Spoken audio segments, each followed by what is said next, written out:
And we are live, family. Peace and power.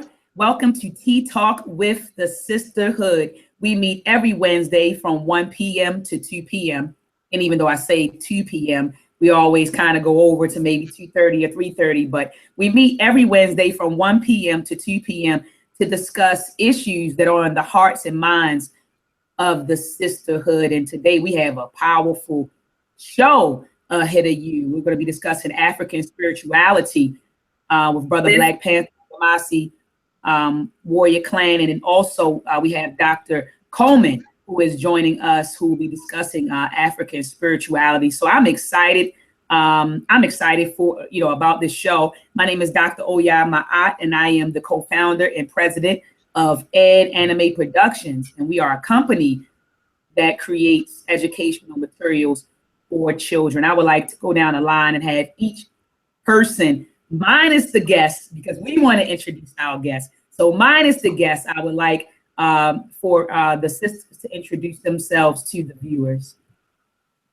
Peace and love, fam. This is your celestial sister / sacred sexpert, Riziki Zafira, also part owner of Nature's Crown International. Peace and love, and welcome to the show. Peace, everybody. This is Monica Lamb. Everybody calls me Mo, and I'm over Tri-City Visionaries, where we share with entrepreneurship and teaching young people on how to get scholarships and get prepared for the workforce and possibly even joining the military. But most of all, economic empowerment through government contracting. Peace, everybody. Fantastic. So we have with us today Brother Blak Pantha from the Mossi Warrior Clan. Spears are flying and pseudos are crying. So Brother Blak Pantha, he's a warrior. He's been a warrior scholar. He's a brother who is dedicated to teaching the community about Africa, Africa's spirituality, African history, African culture, African traditions. He's an African-centered man who's done a lot for the community. Oh my goodness, I love the book that he has. I wish I could go back and grab it really fast. He has a book out called Aaron Knows about Africa. You can get that from Amazon, or you can inbox him on Facebook to get your copy of that. He has publications online on WordPress. Is that correct, Brother Blak Pantha? I'm kind of like freestyling because I know that you're into a whole lot. So I'm like trying to remember. I know you have publications on WordPress. I know you have the book called Aaron Learns About Africa. I actually have that book, and my son Jalen, who just turned 7, he's read the book a million times.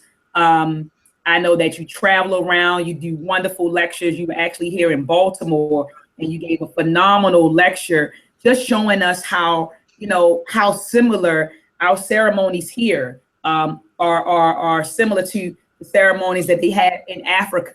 So you were talking about that. That was a powerful lecture that you did in Baltimore at Everyone's Place, located on North Avenue.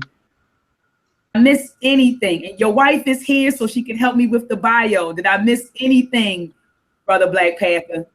Did I miss anything, from books to publications to lectures on African spirituality, tradition, and culture? Did I miss anything?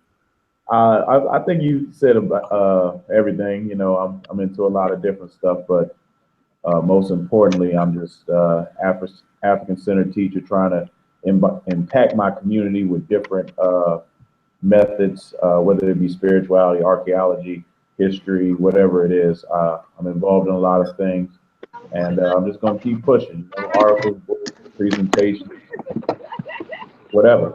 That's what I'm going to do. Fantastic. Let me mute her mic really fast. All right, so fantastic. So Sister Riziki, do you want to introduce Dr. Coleman? Absolutely. I met this sister. Well, I don't even remember how we met. I just knew she would intrigue me about her. She has like this kind of mystery school going on, and I'm like, yes, we definitely need more of those happening in our communities. But Dr.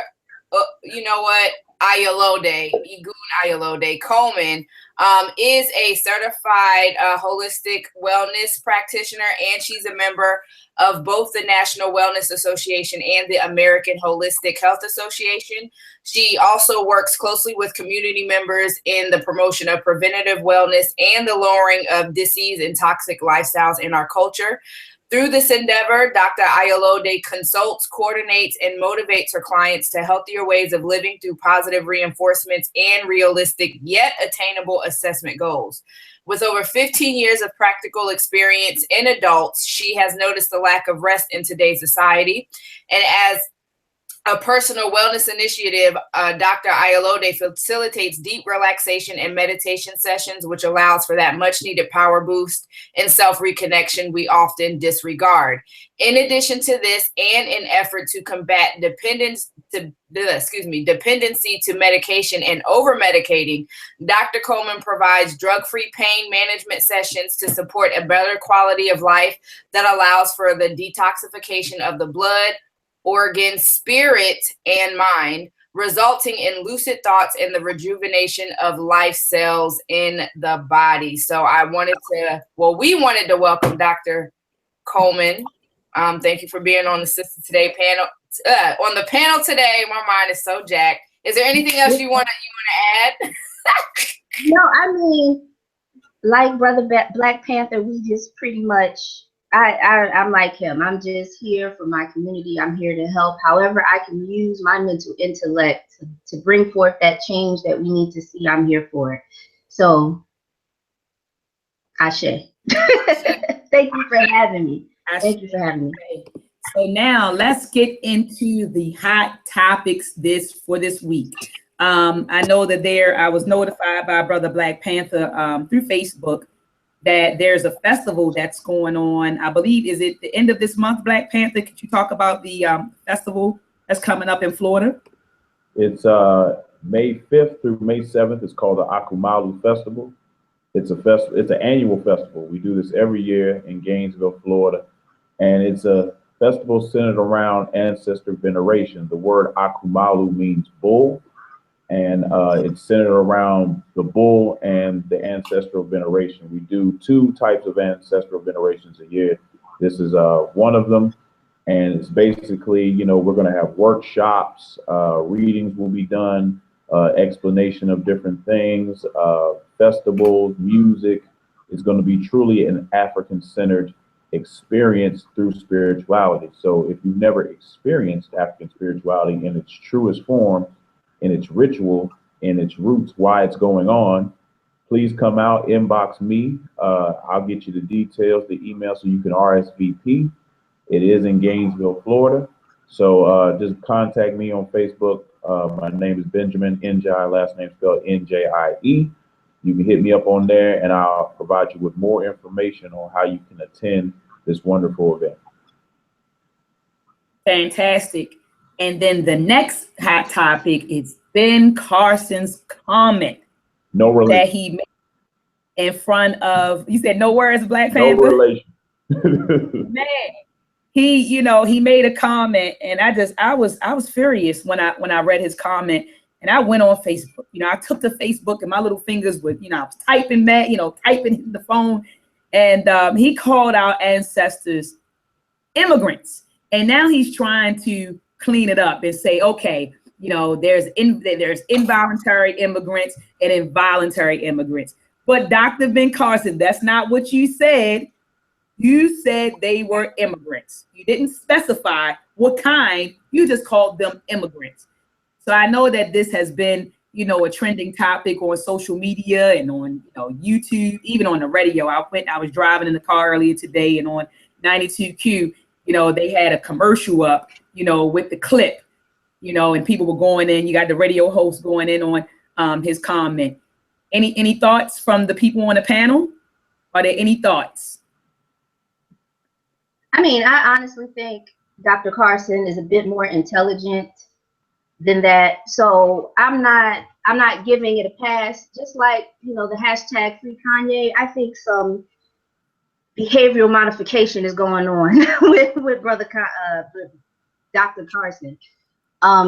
And honestly, I see that he's following the script, because about 3 years ago in Texas, we saw that they are starting to whitewash our history straight out of the textbooks, calling us immigrants. Those same exact words, that same exact script. We heard it about a year later after we saw it in the textbook in Texas, and then Obama calling us immigrants. And now here we have Dr. Carson calling us immigrants. If we don't catch on to the curve soon, you know, we're going to be up shit's creek. That's just what it is. I mean, we're already up that way, but we have got to catch on to the cues, the curve. Like, they are whitewashing us right before our eyes. Sister Raziki. I mean, I'm gonna be honest. Like, I didn't even watch it. There's just some stuff. No, and this is why, right? Y'all know I be into my whole tantra thing, and one thing that's important for us is to keep our vibration at a certain level. You know what I mean? And like, just seeing all the effery on Facebook, like, I saw the comments. Evidently, he said something that was off about our history, but this ain't nothing new. You know what I mean? I just feel like a lot of these instances are just new experiences of the same thing, and I don't need that. You know what I mean? Like, being into my psyche, into my vibe, into my aura. You know, and this is why it's important for us, like what we're doing right now, to create our own media so that we can preserve this information, to write books, to travel and document our findings so that we can preserve this information. So for me, this just motivates me to help motivate others to preserve our own information and create. So that's what I got. Ben Carson, you know, who is that guy? I don't know. Got you. What about you, Sister Alima, Sister Monica? Any thoughts? I think I'm just at the point in my life where I'm just trying to focus on things that are relevant. Like, it's not relevant what he's saying. Why are we putting so much energy into some shit that we know is not true? I'm tired of doing that. And I feel like as Black people, we spend too much time putting emphasis on stuff that is irrelevant. It really is. It's like, we know what the history is. Everybody knows. I agree. Maybe 30 years from now, if this was to continue and we weren't to do anything, yeah, it could be some difference of opinions of whether we were immigrants or slaves or whatever. But I mean, I'm just not focused on it.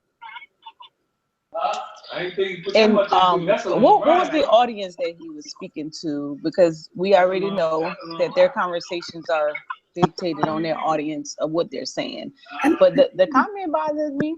I'm not going to say that it didn't, but at the end of the day, it gave me more of a reality of what I need to be speaking to my younger cousins and family members who are in school to find out what they are learning, because that's going to shape how they maneuver in life, and then how I communicate with them. It's going to be a push-pull effect, because Oh, wow. That was a drop. Yeah, your wife dropped and Monica dropped just like that. But I told, there she is. Okay, sorry. Yeah, I was just saying how it was. Same time. I know it errored. Yeah, it just errored completely off. I don't know what happened. But go ahead, finish your train of thought, Sister Monica. You were just basically saying it just made you realize that you had to have, you know, conversations with, you know, your younger cousins and people in your family on our history, because they're revising our history. They're rewriting it right in front of us. Now we came over as, you know, immigrants, and like Dr. Coleman said, this is in textbooks, and the textbooks publisher referring to is McGraw-Hill Publishers. Yes, they said that he came over here as indentured servants in one of their textbooks. So like you said, they're rewriting our narrative. So it's important, as I believe that all of you said, just to preserve Sister Raziki said this, to preserve our history, to write it, to preserve it, and to perpetuate it. You know, it just emphasizes the importance of doing, you know, all three of those things. And I commend the effort of Anthony T. Browder. He's been over in Africa, I believe Luxor, over in you know, I don't know what the name is prior to Luxor, but I know he's over in Luxor on the what is it? It's Ibidasut. Ibidasut. Okay, so that's the native name. And I know that he's over there excavating, and they said that he uncovered tombs of 2 kings, I believe, one in the 22nd dynasty, another in the 25th dynasty. And his brother's over there excavating, documenting, and I just applaud his efforts. And he said that's what he's trying to do. He's trying to, you know, to research and dig up things to tell our story through our lenses. And so I commend the works of Anthony T. Brown. I also commend the works of other people, you know, your Dr. Benz, your Dr. John Henry Clark, your Chancellor Williams, you know, all of these scholars that, you know, that work to Matt, what do you say, Dr. Coleman? Dr. Runuki Rashidi. Yes, all of them who have worked to, you know, just to preserve and to, you know, to preserve our history. And so we appreciate that. So before we get started on today's show, you know, in terms of talking about spirituality, Dr. Oya, can I say something about Ben Carson? Oh, go ahead, Ben. Before I start, I wanted to get that girl's number with the red hair in the left-hand corner. I wanted to get her number after the show. Don't nobody want you with your thirsty ass. Yeah, if y'all don't know, that's my queen, that's my Ayaba, and we have never been on a show together. This is the first time we've ever been on the show together. Wow. So, this is the first time. Thank you, Dr. Maya, for providing us with this opportunity. But Ben Carson, I know he's a very gifted surgeon, and he's training methodical methods of surgery that I couldn't dream of ever accomplishing. But I never thought of him as being a common sense guy. Exactly. I never have. He said some things in the past that made me scratch my head. He said that the pyramids were used for a brainage storage house. How he got that, I have no idea. It's just like he just made it up. So I mean, I kind of laughed when I heard him say what he said, because I was like, man, how ridiculous can this guy be? He just says more and more ridiculous things all the time. Like, and he wanted to run for president. I was like, wow, like, come on, man. That's what makes me believe he's gone through some behavioral modifications himself. I think I don't think he was ever that socially smart. I mean, I've been around people that can break down thermodynamics and the speed of light and the galaxies that are 43 light years away, and then you ask them to do the simplest task and they fold. And I think he's one of those people. I think he's a super smart person in this area of study. Right. But in this area of study, he's behind the power curve.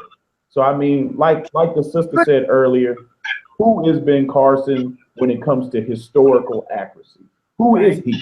He's no historian. He's no scholar. He's a surgeon, and we should respect him in his lane. But when he comes outside of his lane and tries to give us an education lesson of something he never studied, I just don't take him seriously. I just laugh. And that's a lesson for everyone. And not to cut you off real quick, but the lesson from all this, you know, I've learned. You know how you could be talking to somebody and they wanna go back and forth, but yet they haven't even educated themselves enough in the area that like, bro, you ain't even qualified for me to argue with you. You gotta qualify for me to debate and argue with you. You know what I mean? And so that's that. But go ahead, Dr. Coleman. Oh, I just wanted to point out, I wanted to see if you guys remember this about when we learned about Dr. Carson. I remember in school them telling us about his childhood, how he had anger issues, how he had stabbed somebody. Yeah, so I deal with behavioral stuff, so I'm always watching behavior. So I'm thinking maybe we could reach out, maybe balance his energy centers, maybe give him some African spiritual, give him a detox, maybe. That boy tried to hit his mother with a hammer, man. I mean, he did. He's expressed some serious behavioral concerns. So for him to grow up and to think as erratically, it's a pattern. Following the pattern, it just makes sense. Somebody tell the Christians to pray for him. I'm with Sister Alima. Tell the Christians to pray for him. I know that. Hey, if I need surgery, I hit up Dr. Ben Carson. But if I want to go to Egyptian history, I go to the other Dr. Ben, okay? Right. Ashe. Ashe. So we're going to get into African spirituality, family. But before we get started, let's acknowledge and pay homage to our ancestors, for we are incarnations of them and we stand on their shoulders. And so I just want to call out someone else come online? Okay. So I just would like to call out some of the names of the ancestors. Yasatiwa. Ashe. Hey, Queen Ashe. Ashe. Ashe. Harriet Tubman. Ashe.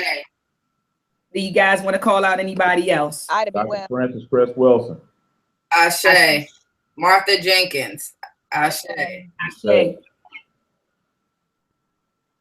Anybody else? Queen Nzinga. Ashe. Ashe. Ashe. Harriet Tubman. Ashe. Sojourner Truth. Ashe. Ashe. Ida B. Wells. Ashe. Hey. Did we already say Dorothy Heights? No. Ashe. Ashe. Ashe, ashe, ashe. So we have a powerful show today, and the Blak Panther is here. Dr. Coleman is here to discuss African spirituality. So, but you know, I would like to begin by defining what spirituality is. So, Brother Blak Panther, Dr. Coleman, can you enlighten the viewers on what is spirituality, and then what is African spirituality? So what is spirituality? Because a lot of people think that spirituality is simply, you know, getting on your knees and closing your eyes and praying to this deity that exists beyond the sky, this deity that's supposed to be the master of your life, right? So that's what people's idea of spirituality is. So there's this God or this deity that I pray to, and I ask this deity for things. You know, if I'm stressed out about something, whatever it is, I go to this deity and I ask this deity for things. You know, I pray to this deity. This deity is responsible for molding and shaping my life, and molding and shaping everything that exists. So that's really typically the idea of spirituality when it comes to most people. If you ask them to define it, they think it's just praying to a deity, you know, or this deity is in control of their lives, or, you know, depending upon which spiritual system they subscribe to, they have to follow or believe in certain tenets. They have a certain code of conduct that they abide by. So could you please break down what is spirituality, and then what is African spirituality? Brother Blak Panther, did you want to tackle that, or how did you want to do it? You got to go first, sis. Come on now. Oh, I should. Okay. So, guys, I come from the background of holistic wellness. So the methodology that I like to use, we understand that the human, as we exist physically, mentally, and energetically, right? However, if we're looking at spirituality, if we're looking at energy flow, how do we equate spirituality to the human experience? You see what I'm saying? So we understand, we then incorporate the soul, and we understand that the soul and the spirit are two different things, right? So when we're looking at the spirit, we're looking at the movement of the spirit, and we've learned that the spirit can be used interchangeably with energy.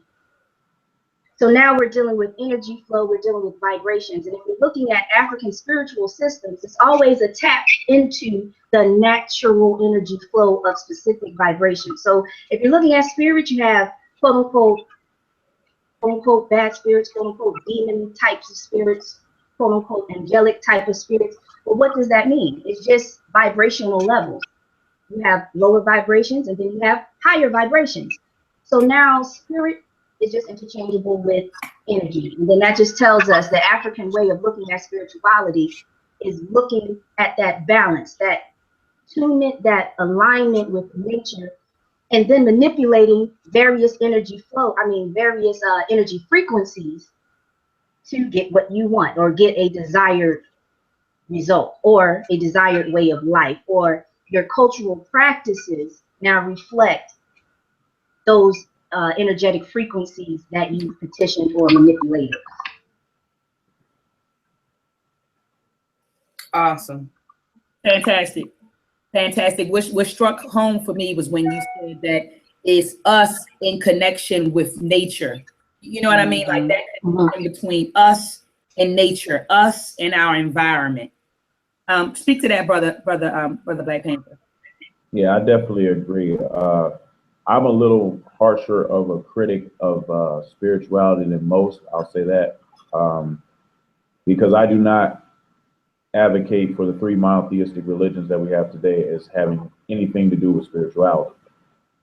Spirituality in the African sense is the indigenous way our ancestors lived their life and personificated natural forces into energies in which they could pay homage to. And you will not find that in the three monotheistic religions as we see them today, because through study, if you go back far enough, you will see where they used to do things like that. But now today, it's nothing of that sort. African spirituality is, like the sister said, taking natural forces, paying homage to them, performing rituals to give them reverence, to give them praise, giving them names. We all acknowledge gravity, water, air, fire, moisture, sweat. You know, these things exist. There's no denying that these things exist in our reality. Well, African people gave them names. They called them Ra, Shu, Tefnut, Rug, Chuku, Akamba, Oludumare, Olofe, Katunda. They called them all of these names, and they gave reverence and honor to those names. Those names began to have power in their society. So like you said earlier, spirituality goes with culture. Culture is your defense mechanism against foreign invasion of things that are not so good to your family, to your way of life. So our spirituality is our culture and our fence against white supremacy. So we use our spirituality to empower us. And that's basically what African spirituality is in a nutshell. It's things that we use in our indigenous life to empower us against things that are foreign. Which brings me to this. I gotta repeat what you just said, that spirituality is our culture, right? So spirituality and culture go hand in hand. And that's what I was building with prior to us going live, that you're like spirituality and culture goes hand in hand. And I would like to read the definition of culture taken from a book is called Nation Building by Kwame Okoto.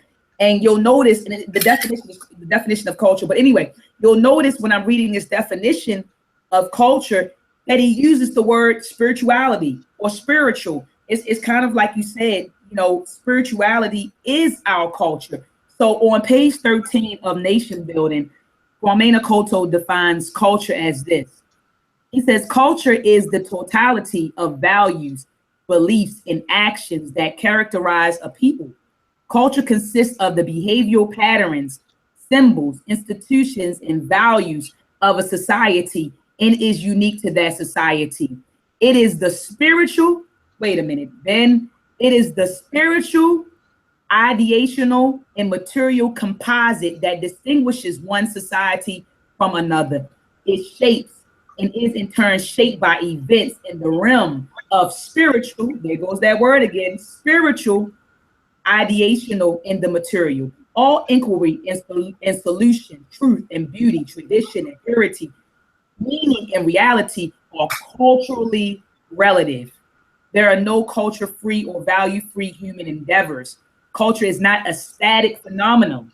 Culture continually evolves as a society evolves and develops.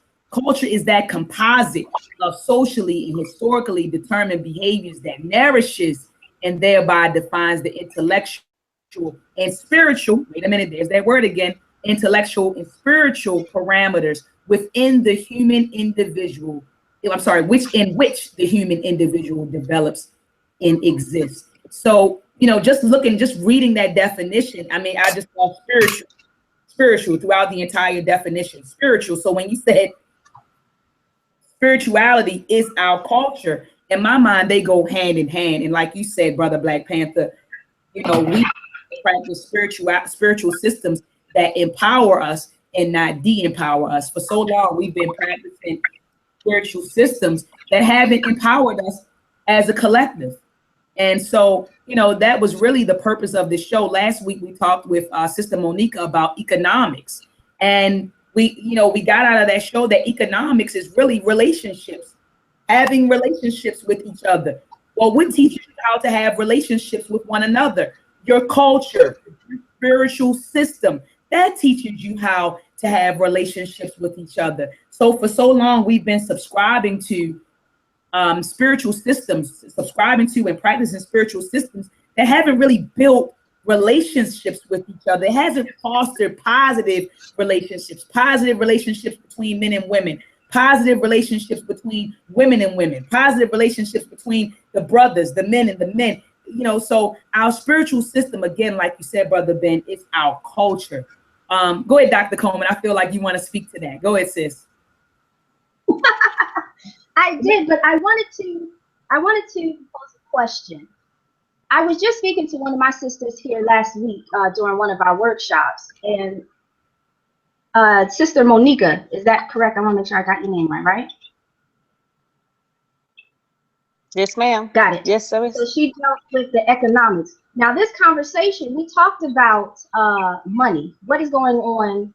You know, how did we end up here? Every religious system that you come through, African in America, under some kind of curse. Whether it's Christianity, whether it's Islam, and even Ifa. If you know your Ifa, you know, they always say, or the African American over here, bam, it's cursed, right? Mm-hmm. Cursed. Because financially, when we start to break this down or deduct, you know, that we drive the economic or the global economy, right? Everyone relies on us to buy into us needing them. That's how we have Arabs in our community, the Chinese store, all these other stuff. It relies on us. So I like to think that it's a quote unquote money curse. So could it be that our relationship to money dictates our culture or it dictates our standpoint on culture? Because we see when we have a negative outlook on money, we have negativity in our culture. But cultures that have a positive outlook or an endearing or empowering outlook towards money, a great relationship with money, they have better relationship skills within their community. Not to say that, you know, they're better, quote unquote, or they don't have the same issues that we have. But as far as that merge, that business, that collaboration, that cooperation, the outview is just a little bit better. That'd be a great or even something to look at or a comparative, you know, put together and something to put together. It's definitely part of it. The decision once funding or money come into our community is our decisions and how we spend it. So we can get if we take out of what people are using or how they're abusing, the question is, with the money that you do have, your not just your spending power, but what is your duplication? What is your ability to get a return on your investment? So what you're spending your money on, so we get study on how we spend our money. So they know if they put out a stimulus package right now, of dollars in our community, they already know we're not going to invest it. They already know we're not going to get back any money. We just going to push it out. And so as you stated, people coming into our community and they're putting up stores and money-making avenues, and they know we're going to spend our money. We're not going to get anything back from it, but they're going to gain and we're going to lose. Economic power goes out the window because we don't have any return on our investments.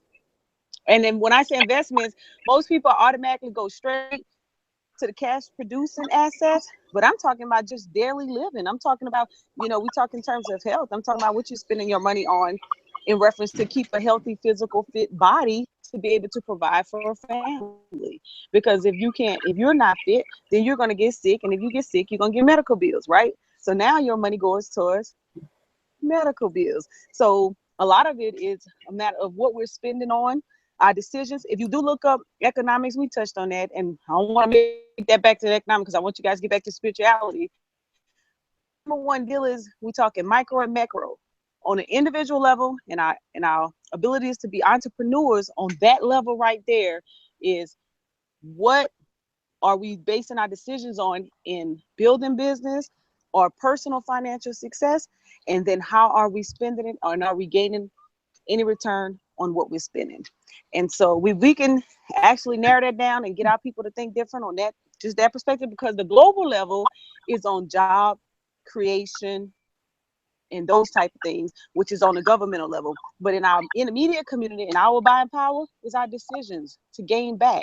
And our people just haven't realized the process of what am I spending on, and is it going to give me gain? And it kind of, to back that up, it even though, yeah, this is spirituality, but even when we talk about our connection with money, because I do personally believe that money, which is a currency, right, is spiritual. Just like when Dr. Coleman was talking about earlier about our spirit, about our energy, that is also a current. Like our current in our bodies is what backs the dollar here in the U.S. They needed our bodies because they needed our energy, and our energy is what made us go out on them cotton fields and produce for them so that they can in turn, you know what I mean, like make their money. So I'm saying how we spend our own current, meaning our energy, is reflective about how we spend our currency. Does that make sense? Like if I spend my current, if I spend my current, meaning my personal energy on wasteful stuff, I'm also going to spend my currency on wasteful stuff. You see what I'm saying? So it is a vibration, and it also deals with magnetism. Like some people have the ability magnetism. Yes. What they want. And so when we talk about like what is African spirituality, and we hear about women referring to themselves as witches, or magicians, you know what I mean? Like, let's take out all the hocus pocus and really understand what we mean by that. As we discussed earlier, our ancestors spent time communing with nature. They understood that there was forces in nature that they could call on or evoke, and it would help produce something. You see what I'm saying? So when we talk about how we speak, we have the power to cast spells, how we, raise our vibration. And just like we can walk into a room and light it up, we can also walk into a room and dim it down. You see what I'm saying? Like, the fact that we're investing our current in a system that does not allow us to express it to its fullest potential does affect our currency and our ability to attract it, and also our ability to see the value in recycling it and spending it amongst each other. So it's very intertwined. Yes, because if you're looking from, Ifa's perspective, Ifa will tell you, heaven is home, earth is the marketplace. So you know what I'm saying? It's about that money. So you find cultures that have a positive vibration or a positive outlook or a positive relationship with money. Like, no, money is not the root of all evil. You're supposed to be making that money while you're here. You see what I'm saying? Those type of cultures, they have better community skills, because the goal is everyone is like, okay, what do you have? This is what I have. Let's come together, make this money. What do they have? Let's bring them over here. Let's make this a big old community, make more money. You know what I'm saying? It's a kingdom, it's a nation. You have power in numbers. So that was the premise behind my question, and where I was going with my question, that when we have positive, higher vibrations or outlooks towards that currency, and if you want to get more specific with spirituality or spirit being energy flow, if you're looking at the inner light spectrum, you're looking at that sacral center, that's nothing but current. It's water. So people that, if you have a healthy, we're finding that healthier sacral centers have healthier attractions or interactions or ideals or relationships with money, because they have that manipulation of that current. And women, if you're looking at Ifa, that currency, that wealth comes from what? Women. It's the deepest, the ocean. That's just what it is. So if you're a healthy woman and you have a great sacral center, you're able to tap into that wealth even more, stronger. It's that currency. You got to get into the current, the flow. So let me ask you, I got a question for Brother Blak Panther and also Dr. Coleman. So can you, each of you, I know that both of you practice E5, correct me if I'm wrong, but I think both of you practice E5. Can you tell the viewers what E5 is? Like, what is it? You know, what are, you know, I know that you did a show, Warrior Clan channel, Brother Blak Panther, and it was very powerful to me.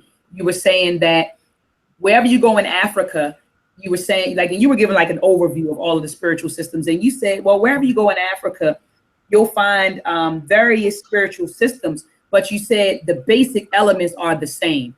So if you could go into that and then talk about E5, that would be great. Well, yeah, African spiritual systems are very similar, almost synonymous at some time. We even share deities in most cultures. The sister said earlier that she practices Afa, which comes from the Igbo people. You'll find it in Benin as well. And when we share deities, you'll see Olokun, you'll see Eshu, you'll see Ogun, you'll see Shango, you'll see some of the same deities because they're so similar and they're in close proximity to one another. And in African spirituality, I always say you'll find three things: ancestral veneration, belief in a creator, and natural spirits personified as lesser spirits. Those three things are in every African spirituality system that you'll find throughout the continent. That is constant everywhere. We always venerate our ancestors. We always name our natural forces, and we always have a name for a all-powerful creator. Even some of these names linguistically cognate with one another and have the same attributes. With Ifa, Ifa is the wisdom from Oludumare brought to us, and the living personification of Ifa would be Orumila, which is a kind of like Tahuti in Kemet, or Thoth for people that are not familiar with the term Tahuti. So Ifa is the way that we worship, the way that we dance, the way that we drum, the way that we do everything. And it's a very scientific practice, but you have to look within the what's called Odu Ifa, and that's kind of like our scripture, even though it's not written down. You have to look within that to find the science in it. Ifa is a very spiritual practice. It's very beautiful, and it's very heavily dependent upon ancestral veneration, like most African spiritual systems. We are nothing without our Egunguns. We are nothing without our ancestors. You hear it throughout the community. We stand on the shoulders of our ancestors. Well, that's deeply rooted in African spirituality. And for the Orishas, these are just our natural forces that we can invoke, that we talk to, that we pray to, and we give them names, we give them festivals, we give them days, we give them holidays, we give them everything. And we work with these forces and our ancestors to bring about change in our community, to empower us as African people. So Ashe, let me ask you this, Brother Ben and Brother Ben and Dr. Coleman. When you guys talk about the creator, is this creator like anthropomorphic? You know what I mean? Like when you think of the deity in the Bible, you know, cursing people, and you know, this deity in the Bible is a character, man. I go back in my Bible. What would you say, Blak Panther? The sociopath in the Bible, man. Oh my gosh, you know, yeah. If you don't follow me, you know, I'm gonna give you free will, but if you don't listen to me, you know, you're going to hell. Or I'm gonna curse you, or you're sinful. Now, so when you talk about this creator in Ifa, can you explain what the creator is? What is this creator? Well, I think of it, and I've seen it described many ways. First of all, just like any other deity, he has many names. Akamba is a name for Oludumare, which actually is talking about the spark that which created the universe. Olorun, talking about the energy that was used to create the universe. Oludumare. These names basically mean they're describing a great force of creation. This is the force that created everything. But there's no scripture or sacred story in which Oludumare is this, hey, I'm gonna turn you into a grain of salt, I'm gonna burn this town, I'm gonna do this, I'm gonna do that. Like he doesn't have that violent type nature like you'll see in the Bible. Don't get me wrong, there is a time for war in Ifa, and there are different deities for war. But Oludumare does not have this vengeful, wager and death personality to him. And many things you won't even read about Oludumare in some of these stories because other spirits are taking care of the business. And that's what I was talking about earlier as it being a collective effort. And, you know, they call us polytheistic, but it's a collective effort. When the what's called egbas or sacrifices are made, Eshu takes the sacrifices to Oludumare. Say, hey, this is what they've done for you. Oludumare ain't coming to Earth to mess with us. He ain't coming. Eshu, that's Eshu's God as the messenger. He's coming to do that. When it's time for war, they have a spirit called Ogun. He's coming to lead the charge. And in fact, if you read the Haitian Revolution stories, this is who they made their sacrifice to before they went to war with Napoleon's army. Ogun, the iron, the war, the technology. And then we have spirits like Shango, the fire, the lightning, all of these different attributes within nature. And you'll see this in every other African spiritual system. They have same thing, same spirits. They might have different names. They might not. In Voodoo, Ogun is Ogu.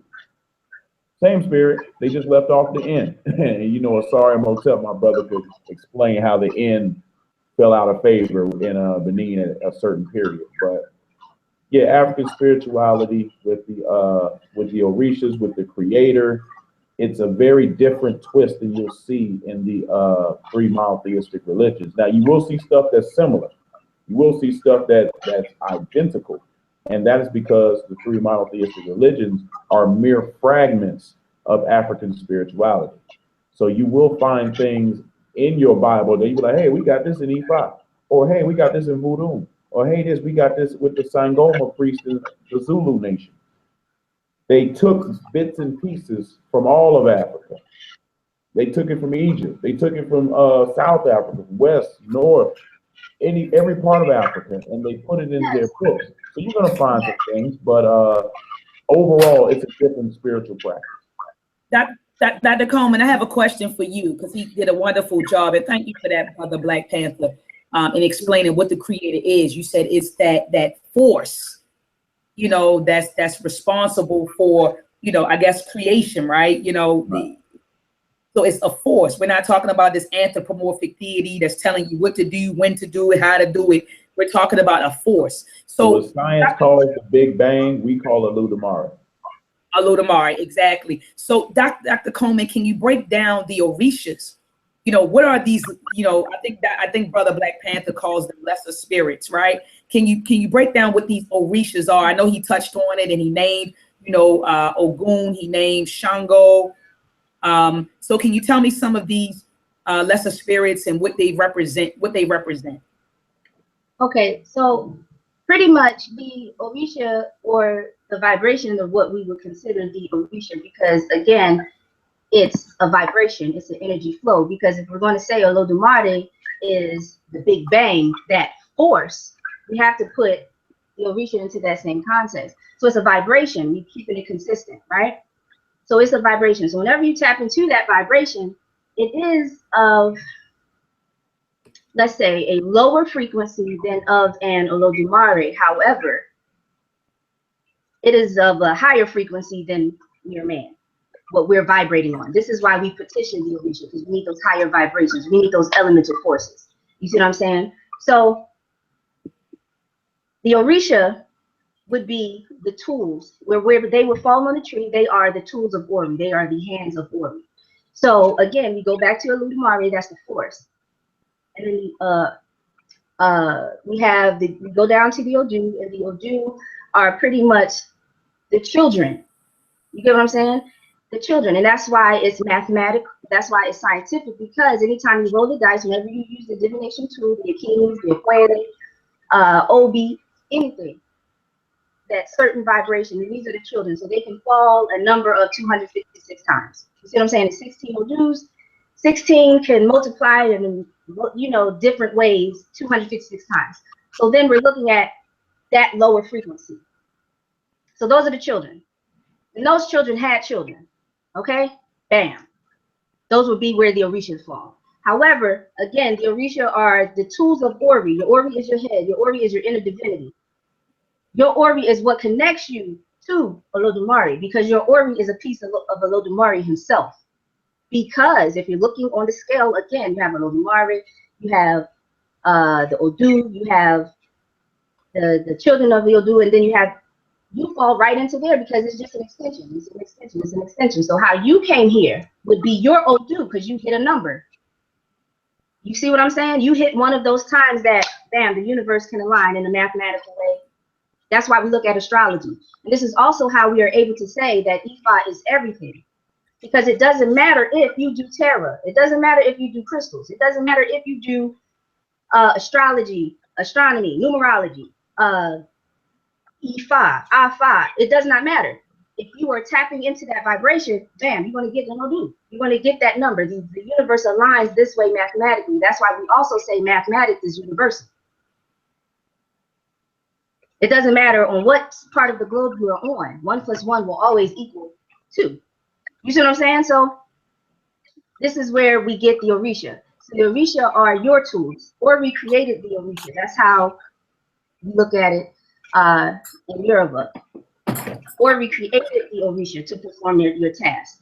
So it's not necessarily, that's why I use the word petition and not necessarily, always work for. You see what I'm saying? Because your Odu is what is considered your contract to come here. Because we believe that we all came here under a contract. That would be our Odu. That's how you find out who your Orisha is. That's how you have people who say, oh, I'm a child of XYZ. Myself, I'm a child of Shango. I am an Oshun priestess. So that's how I align here. So I have that type of energy flow. I have my contract. I know what I'm here to do. So everything that I do when I divine is to fulfill my destiny. That's how the thing goes. Everyone is here to fulfill their destiny. That's why you don't see any, emphasis on good or bad. It's what's appropriate. Thank you. It's what's appropriate. And that's what's universal throughout the continent. It's balance. It's ma'at. It's iwakwele in Ifa. You see what I'm saying? I always want to know what book to read. To start out with Yoruba would be Iwakwele. I have this book right here. Just get this. To understand that it's not about good or bad. It's about what's appropriate. I cannot judge you. Don't judge me. You see what I'm saying? I do what I do. I've done what I've done. Hey, you do what you do. You've done what you've done. As long as you don't stop my money, I don't stop your money, we're good. You see what I'm saying? Like, no, but sis, I'm laughing because I put up a Facebook post a while ago, and I was just saying that in life, we make decisions, and each decision has a consequence. Now, you may perceive that consequence as good or bad, but like you say, it's just a consequence. You know what I mean? I don't, that whole, this is good, that's bad, this is evil. That's why you can't pray away a tsunami. Come on. Like, you can't pray away a tsunami. Like, no, it's appropriate. You harm Mother Earth. Mother Earth has a repercussion. You see it in nature. African practices with being in tune with nature. That's how we are. We're in nature. If we can see it in nature, we can verify it. Yes. You know what, Dr. Meyer? When you talk about choices, my Baba Losa, he told me something I'll never forget. He says, your destiny cannot fail, but you can fail your destiny. All the time. All the time. I have a question. I can ask a question from the chat. We're going to get to that real quick because I really wanted to finish up because I had like a list of questions I wanted them to go through.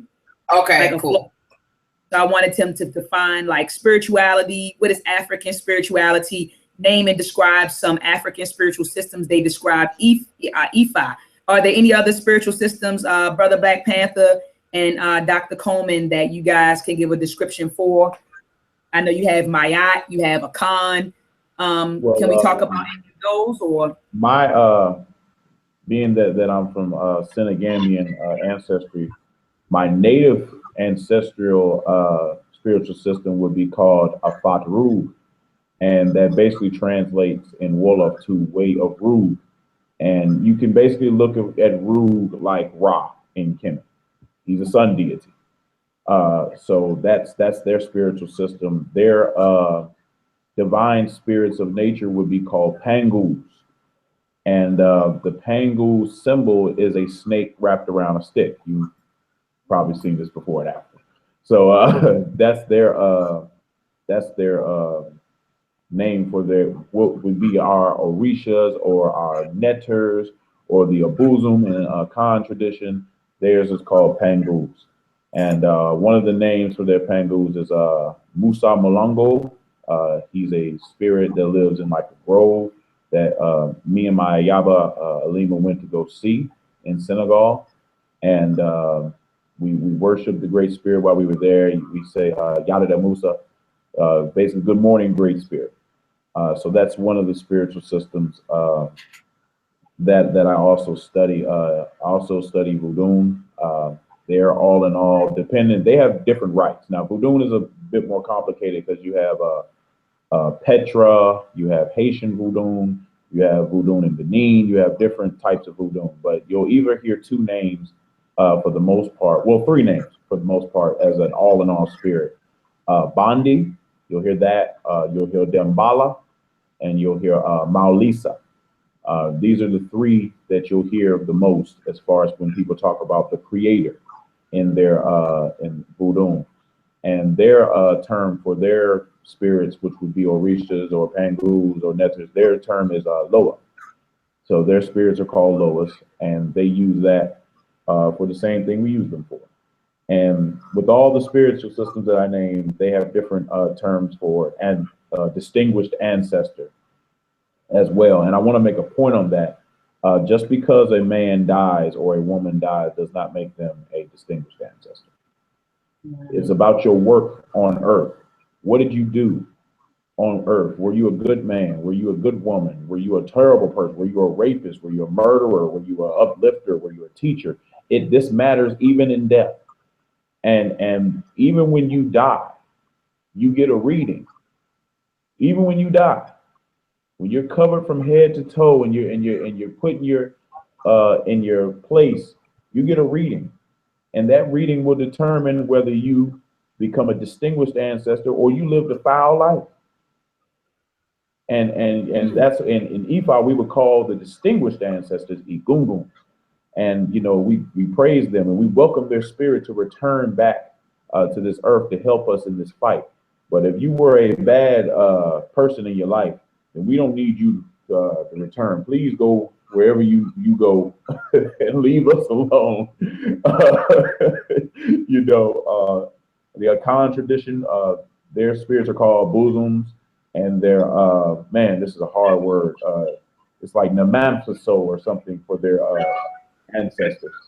But yeah, I dibble and dabble in a lot of different spiritual systems. That's my role with Mossi Warrior Clan and the Amara Squad. That's what I do, and I stay in my lane. The more spiritual systems you study, the more you'll learn about your own spiritual system. Because when we started the Mossi Warrior Clan, a brother named Pitball sent me a video, and it was called A Mossi Diviner. Now, I'd never seen the Mossi's Divine before, but when I watched it, if I didn't tell you that this wasn't Ifa, you wouldn't have been able to tell.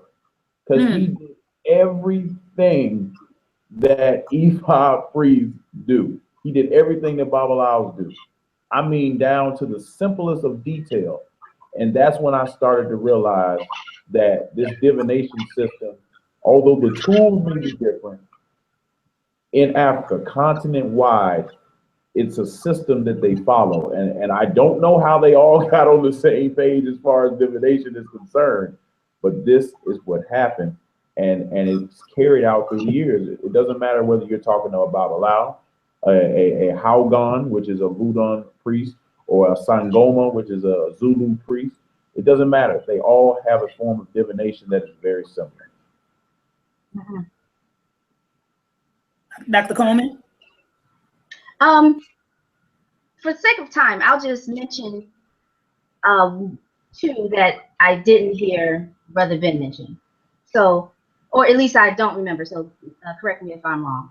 But I will say, Palo Mayombe, did you go there? I didn't go there. That's Congo, baby. Yes. So I do. I have been studying. This is a more recent study, getting more into Palo, because in my search to knowing self, you know, on that conscious journey of learning your history and all that stuff, I went, you know, from slave ship to Kemet and from Kemet to Yoruba. I was making those, you know, those matches, pros, cons, deducting all that stuff. So now I'm seeing the Congo as well, because I'm also mapping my DNA right over here for some of us. So this is what it means when you have your DNA to have like 5 places in Africa, is because your DNA was bred over here. You had people, you know, that's, you know, we were completely stripped. So that's what happens. You have to just follow. That's what I'm doing. I'm just connecting the dots, you know. So I'm at Palo. Also, oh, I hope I do not mispronounce this. Quadomble. Quadomble is out of Brazil, where you have Pampagira. See, and I learned on my path that I am a worker that would be a child of Pampagira, and that, you know, in that part of the diaspora. So, and that's very interesting as well. So it just all maps out, because it would make sense, because I'm here under Oshun as well. So, you know, it's just a number of, it just maps, different paths, different attributes to your DNA. So, so you said one of the first spiritual system that you named, that's practiced in the Congo. And what about the second one that you practice? That one is also in the Congo, or? Out of Brazil. Yeah, that's in Brazil. Okay, that's out of Brazil. And yes, there's only one. Let me tell you, people are scared of Palo. Yes, because Palo. Yes, you deal with Earth in all of its aspects. You deal with the Earth. It's heavy, you know, and in all of its aspects. What comes from it, what returns to it. There's a tradition that they actually have in Ifa that comes from the Congo, that originally comes from Palo. It's called, you'll hear it called scratching, or and they'll say it comes from Congo, or Bakongo, as it was originally called. Yeah. And it's a tradition that involves Maori Orisha, which is Ogun. So it involves, they usually use it in rites of passage, coming into your self or being, but it does involve a blade in your skin. That's what I will say. Sacred marks. Different tribes have sacred marks. Around the transatlantic slave trade time, when people were getting kidnapped, they started to do these sacred marks, facial sacred marks. So when people got on the slave ship, they knew where they were from by the sacred marks on their face. Some people have vertical lines, some people have horizontal, some people have a mixture. So this is what they started to do, so they could mark their people. So if they could have a hopes of recovering their people, if they ever seen, or you would know somebody, you know, oh, he's a chieftain, he's an Alafton of Oyo, I can see it, you know, and they would be, oh, he's a priest, I know we should work with him to, you know, get free. So this is what they started to do. And the sister mentioned Candomblé. You know, when the Africans, we weren't just brought to America, as we know. When we got to South America, different spiritual systems started to emerge, you know, like Lakumi, Candomblé. You know, we came in contact with our Cubans and different people that were there, and we taught them this science, and it lives on to this day. They do festivals for Shango just like we do. They do festivals for Oshun just like we do. And it's so crazy to see, because when they're doing their festival, they're not speaking Spanish. They're speaking Yoruba. These people are speaking Yoruba when they're doing these rituals to different Orishas. They give us that honor, you know. They don't speak it in their native language. They speak it in the language in which it was taught to them. So that's just, you know, how powerful African spirituality, when it started to go around the world and, you know, even interacting with different cultures, it maintained its level of proficiency. Now, I know it's a question in the chat room because they're going to say, well, how come in some spiritual systems you'll find Catholic saints, like some forms of Voodoo, you'll find Catholic saints, some forms of Lakumi, you'll find Catholic saints. And this was to continue their system, basically, because the slave master would come and say, you know, knock all that off. And they would say, well, we worshiping your saints too, you know, and they were, oh, okay, carry on, you know. So it was a cloaking mechanism. Get the master off my behind so I can do what I really do. So they paired some of their deities with Catholic saints. But I will say, now that it's 2017, we can do away with that. Right, you got to keep them dudes up out of there. Now, I'm not going to refer to Shango as Saint Peter or Saint Lazarus or whoever you paired them up with. Don't do it. I'm not doing it. You got to go. I hear some Catholic stuff going on. I'm getting up and leaving. That's just exactly what I do. We're in a different state now, and what I also like to emphasize is that we have to look at it on the timeline as well, because like you said, slavery didn't just happen here, and in fact, we were the last, you know, we're the babies in all of that slavery. So if you're looking at, you know, Brazil and what they practice and how they were able to mask with their religious, you know, of their oppressors. And then you look at it, if you come into the Caribbean, how they were able to mask it with the Catholic Church.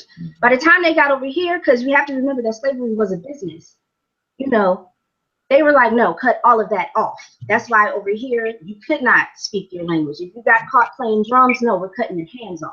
We're cutting your tongues out. We're cutting, you know, that was that fear mechanism that was used over here, because they realized that if they can speak their language, if they can play their drums, they will still rebel. And look at us now. and even that caused a lot of slave revolts. The drumming, the invocations, the you know, originally we didn't use things like coconuts and things. So we learned that here. Like, okay, I don't have the stuff I used to have, but I can improvise. What about this coconut? I can use this. I can use that. I can use that. You know, and a very important deity for that is Ochosi. Ochosi is described as the hunter, but if you talk to an Ifa priest, he'll tell you when they got to this land, they had to learn about the forces that were in this land. And Ochosi is linked with some of our Native American brothers. So they had to learn some of the ways there. So he's a very important deity for that. So when they were doing their invocation, they were like, okay, we can communicate this way. Just by drumming, they could communicate to another tribe, say, hey, tonight we're going to cut Master's head off. Just by drumming. So that's why the sister was doing, saying what she was saying, because they realized as long as these people practice their, whatever they call it, we are in trouble. Look, let's get surgical for a minute. We can all look at Nate Parker's Nat Turner's movie, right? That's a recent depiction. Everyone can, bam, I know what she's talking about.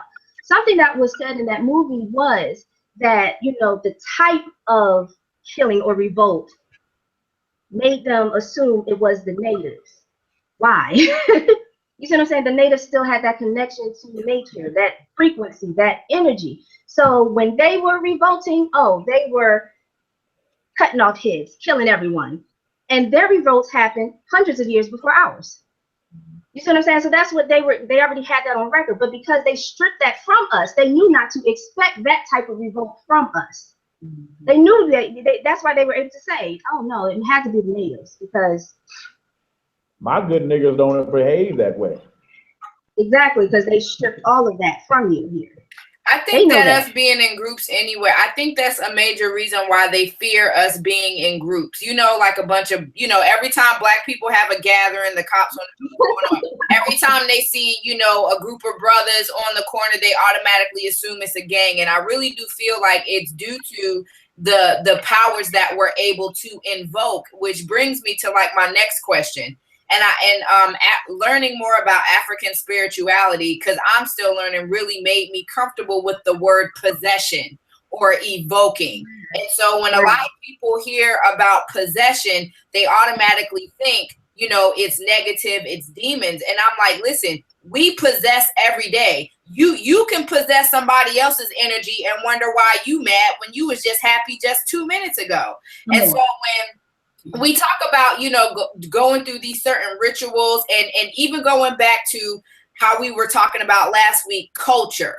You know what I mean? When a society or a community needed to accomplish a task, there's a certain kind of quality or trait you must possess, right? You have to invoke a certain kind of energy level or knowledge, skill, or talent to complete a task.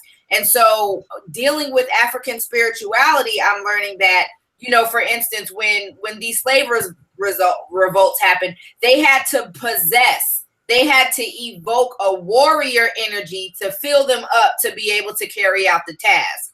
And it kind of just allows me to see how certain spiritual systems have stripped us away from wanting to possess certain qualities because of what it may take to get there. You see what I'm saying? Like, we become comfortable just getting down on our knees and praying, to where it's like the brother said before, you may have to go out, or I don't know who said it, but this is what I like, you may have to go out and kill a deer in order to be considered, okay, now I can consider you a man because you're not afraid to go hunt for your family. You know, you got to go through. I'm so sorry. It's running over. I thought it would be over by now. Oh, on me. Okay. But you have to go through these certain, you know, rites of passages or exercises, because I need to know you can possess these qualities of natures or deities, whatever, in order to be a productive, you know, a positive member in society. And again, just going back to our rituals, you know, and I feel like, you know, as a group, this is what we should kind of go back towards, because it creates a sense of community and it just empowers us overall. So. For when you talk about possession, I agree 100% with you, Sister Riziki, on that. Would you say, Blak Panther? When you talk about possession, because I know it gets a derogatory outlook. The terms that you'll find in Ifa for that is Agban Inu, and which really it translates to the stomach of earth. And what it's really talking about is developing a deep relationship with an Orisha, to the point where you get something, women call it women's intuition, you know? You start to be able to tell when people are being candid with you and when people are lying to you, because you've developed that ability with your natural force. The other word you'll hear is Jogun, or you'll hear Orishagun. This is when you start to develop characteristics of a certain Orisha. If you're an MMA fighter and all of a sudden your fighting becomes very, you're hitting with ferocity and you're taking no prisoners, well, you might be taking on characteristics of Ogun because of your practice with your shrine work and stuff, you know. The last term I've heard is Ini. I don't think it's pronounced that way, but I know this is when they talking about trances, meditation, deep meditation that you do with your Orisha to gain to learn more about their what's called Awo. Basically the sacred mystery, secret science of a particular Orisha or divinity. Every Orisha has an Awo, what is basically cognated by the human mind ceases to be Awo. So you can't fathom what you're going to learn until you learn. And you're really more in touch with the ashe of that Orisha. And that's really what we're talking about when we're talking about possession. I know Wudang calls it mounting. When a Loa mounts you, you start to take on characteristics. You're getting more in tune, but it's not how it's depicted in movies. Like I'm not going to start spazzing out and choking people, and that's not how it is. But I know it gets that perception because of TV and movies. But hold up, Right. before we go ahead.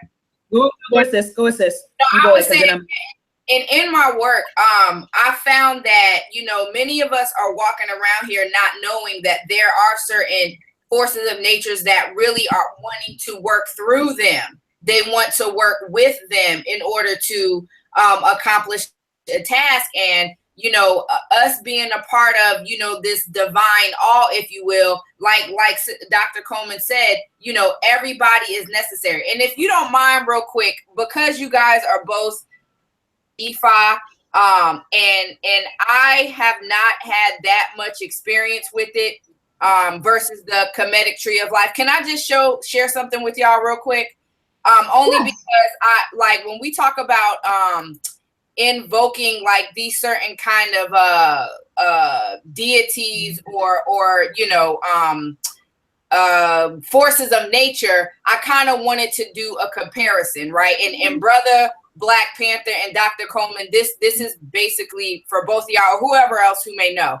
So for instance, in the work that I do, our task is to come in contact and embody at some point or another all of these forces of nature or Neteru, you know, in our lifetime. And it goes from this Sahu portion, meaning, you know, this lower level of Geb, which is an earthly control, Aset, emotions, you know, learning, nourishing, Het Haru, which is the sexual energy, and Sebek, which is more of the left brain, you know, strategical thinker, right?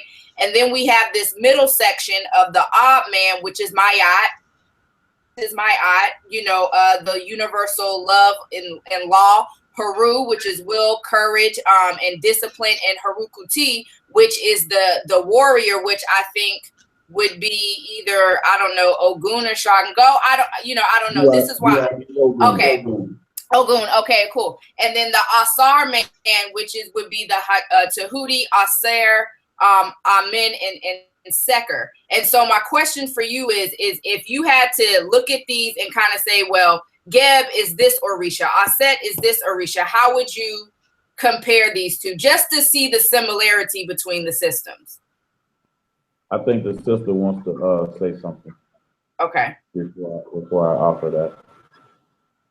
You're on mute if you're talking. If you're on mute. Okay, I'm sorry, guys. Yeah, because I guess I got so excited just now. Okay. Good. Yeah, because again, I like to look at everything as energy. And when you asked about the warrior, right, which one would it be, Shango or Ogun, right? Well, it all depends on the energy or the energy flow and what part of nature or that energetic frequency does it fall. Mm-hmm. So I have a book, it's entitled 9 Minds of Self, 10 Weeks of Energy Balancing and Healing. And pretty much we look at the 9 energy centers of our energy light spectrum. So if we're looking at that root energy center, if we're looking at that, you know, that animal instinct, that passion, that fiery self, then that warrior would be Baba Shango, Kawo Kabiesi Le. You see what I'm saying? So it would be him. However, if we're further up the spectrum and we're looking at that heart energy center, electricity, that earth center, that where the universal laws and those principles reside or we find manifesting, because it resonates here with the earth. That's what it is. It's that electromagnetism. It's that balancing of the energy centers. Mm-hmm. Not energy centers. It's the balancing of the genders. It's the balancing of roles, responsibility. It's the balancing of love. It's the balance of health, because you look at the heart energy center also correlates to your circulatory system. Mm-hmm. Your respiratory system, your immune system. You see what I'm saying? All of that is housed right here. So that warrior would then be Baba Ogun, Choro Choro, because you have that warrior, that iron. What is, you know, in the earth? Iron, that hot ball of iron, that electromagnetism. So that's what you have, that iron. You have that ferocity, that never lose mentality, because honestly, who beats nature? Yeah. Nobody. You see what I'm saying? So that's why you have Ogum here. I mean, it's just all the guys. I get so excited. I'm sorry. Yeah, I just wanted. Yeah, I just wanted to share that. How do I stop my screen share? Yeah, I just wanted to share that. Don't put that back up, cause oh yes, sir. All right, break it down, bro. Hold up. Okay, there we go. Look at it. Yeah, because. But then you would also have, you could have Baba Geb at the earth. That's his energy, and it also teaches you about behavioralism, to monitor the principle of the root center is to monitor or govern your animal instincts. You know what I'm saying? That's what Geb teaches you. That's also what Shango teaches you, because he's a diplomat. Even though he's passionate, he's a diplomat. He's an orator. So you have to have that balance. He's a ruler. He's a king. You see what I'm saying? So you have to have ownership of your lower self. So I guess that's answer your question more specifically as far as picking out which divinities match. Okay. Yeah, sis, you gonna put that chart back up? It's back up. Oh, y'all can see it, right? No. No, I can't see it. Okay, let me go back to my screen share. Hold up. Okay, cause okay, go ahead, bro. You can see it now. Yes. Okay. I would say, of course, at the top, that would be a Ludamare or a Loran. Okay. No, I'm talking about Amen above him. Oh, Amen. Yeah. Okay. Yeah. So Asar, I compare him with Oduduwa. And the reason why I do that, and we were discussing this, me and Asar Imhotep, because of an article that Wesley Muhammad wrote. And he was saying that, Oduduwa came from Saudi Arabia and that he was an Arab. And this made me come to the realization that not only was he incorrect because of that's not being true, he's incorrect because of Oduduwa has a striking similarity in story to Asar, being that he comes to the land, he establishes the kingdom, he establishes the people, and being that neither one of these people, these are mythical kings, these are mythical energies. Oduduwa is an Orisha as well. So Asar is a Neter.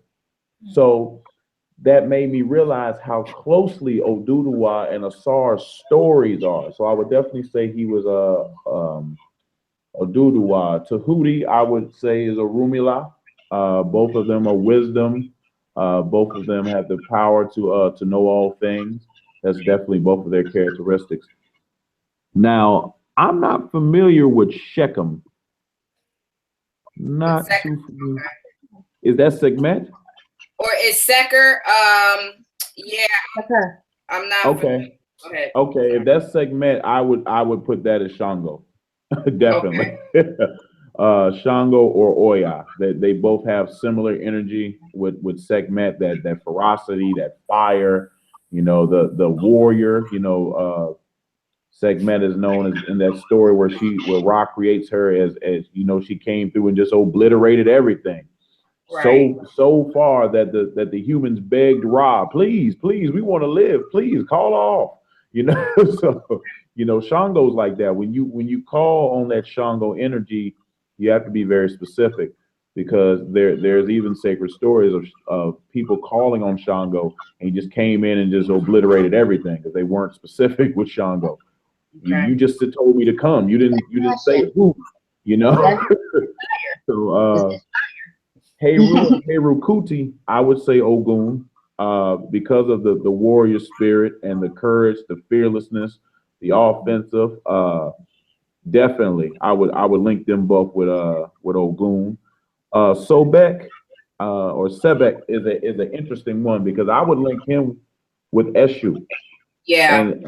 And the reason why I did that is because you have there, it says opposing forces bringing you to the crossroads. And Dr. Coleman is probably very familiar with that. They say Eshu sits at the crossroads. He has 21 roads, divine roads. You don't know which road you need to go on. He's supposed to guide you on the road that you're supposed to be on. For Het Heru, that's an interesting one. I would probably go more towards Yemaja. I would probably go more towards that. And Offset, I was definitely thinking Oshun, nurturing, healing, things of that nature. Emotions. Oshun is known as the deity of love, attraction, even down to the part of atoms attracting to each other and splitting. They attribute that to Oshun. So just things coming together in general is an Oshun energy. So this is how you can this is great because this gives the people a look into how deities in Africa are so similar to the point that can look at their attributes, look at what they represent, and start to figure out, oh, we have this here, we have this there. Oh, this deity sounds like this deity. This deity is there. And we talking about deities because Kemet's Nile Valley, but we talking about deities they're connecting with in West Africa. And then you can see the same deities in South Africa and then Central Africa. And you can just see how this science evolved in different places. But even though the names are different, the science is the same. Right. Absolutely. Yes. Well, I definitely thank you for breaking that down. And just the last portion I wanted to say is that because people who are new to this was one of my concerns and whatever, but understanding like, and correct me if I'm wrong, but even when I look at this Kemetic tree of life and I've been working with it, like you all called it Ori, I've come to know that, one of these energies, deities or forces of nature, like you said, they are our head, but also we have the ability to activate each one of these faculties in us. And so when people talk about, I'm a god or I'm a goddess, what makes you that? You know what I mean? What makes you that? Is it the work that you do, or is it your ability to activate these faculties at any given moment, at any given time, based on the situation that you're in? And so that's why I had to chill off the word constantly saying, I'm a goddess, because when I realized what our ancestors was doing with this science, with this knowledge of these forces of nature, and understanding that these 9 supreme deities or Ori or however many there are, to be a true definition of God or goddess is to be able to effortlessly, or I ain't even gonna say effortlessly, but work with these natural forces for the greater good. I mean, am I right or wrong, or how would you take that? I would like to definitely agree, first and foremost. Yeah, me as well. I also want, because that is definitely the key. And when you say it's not a matter of, looking at a supreme being or outside force, that it's a matter of what's within you, we can almost verify this by looking at the energy centers. Exactly. Because you would have the sacral center, which I would associate the sacral center with Yemoja and Yoruba and Set and Kemet. You see what I'm saying? Just because of the type of mother it is, the type of giving birth that the woman is doing. Mm-hmm. The mother of all mothers. She's the mother of all the fishes. Say you have as the divine mother. She is the mother. She's the supreme nurturer. So you have to come through her waters. You see what I'm saying? You have to actually be birthed here. That's what Ifa is. When you see Ifa, you're going through a birth. You come in here first again. That's the depiction of being, cutting your hair and all of that stuff. But that's how we are then able to access or get in tune with that force of nature, that vibration, that frequency, that water. I will also put at the solar plexus, where I would put Oshun, I would put her with the Het Heru. Because that's the type of maternal frequency that you have Oshun, Het Heru, and that solar plexus, that divine mother, that nurturer, like that, okay, baby, and that make everything sweet and make everything honey and just, kiss the boo-boos. Yemoja is not necessarily that type of mother. Yemoja is that mother that'll, those were much of our get that switch outside, yeah. You know what I'm saying? I brought you here and I will take you out. But also, this is how we can also look at the different paths, because each Orisha has a different path, or each divinity has different aspects, just like humans have different personalities, you know? So the type of Oshun you would be, the type of Yemoja you would be, because you could be a very sweet Yemoja and a very machete-toting Oshun. Mm-hmm. Yep. You know, that's the Oshun that I have. You know, I am Oshun Fa. So I'm Oshun Ifa. So there's a masculine and feminine faculty to like each and every Orisha, if you will. And when I say that, it means like you just mentioned, there's a sweet side and then like a side that I don't play with. A more natural term would be, you know, a more aggressive or a more assertive. Mm-hmm. Less assertive, because when you're looking at masculine and feminine, we tend to think of man and woman. It's energy flow. Right. Yeah, I know. Yeah. Mm-hmm. So when you have an Oshun, my Oshun, you know, she's not here for the flowers and the honey. That's not what I offer. I give her bullets. That's the type of Oshun. You see what I'm saying? It's just grass bullets. It's good. Mm-hmm. She's good. You know, it just all depends on the frequency. It's the frequency. Mm-hmm. I would definitely agree. And to add to that, when she's talking about what type of Yemoja you'll be or what type of Oshun you will be, we have to, you know, realize that these Orishas, all of them have several different personalities and different roads. And like there's 7 types of Oguns. You could be 7 different types. You know, there's 21 different types of Eshu. You could be, you get it.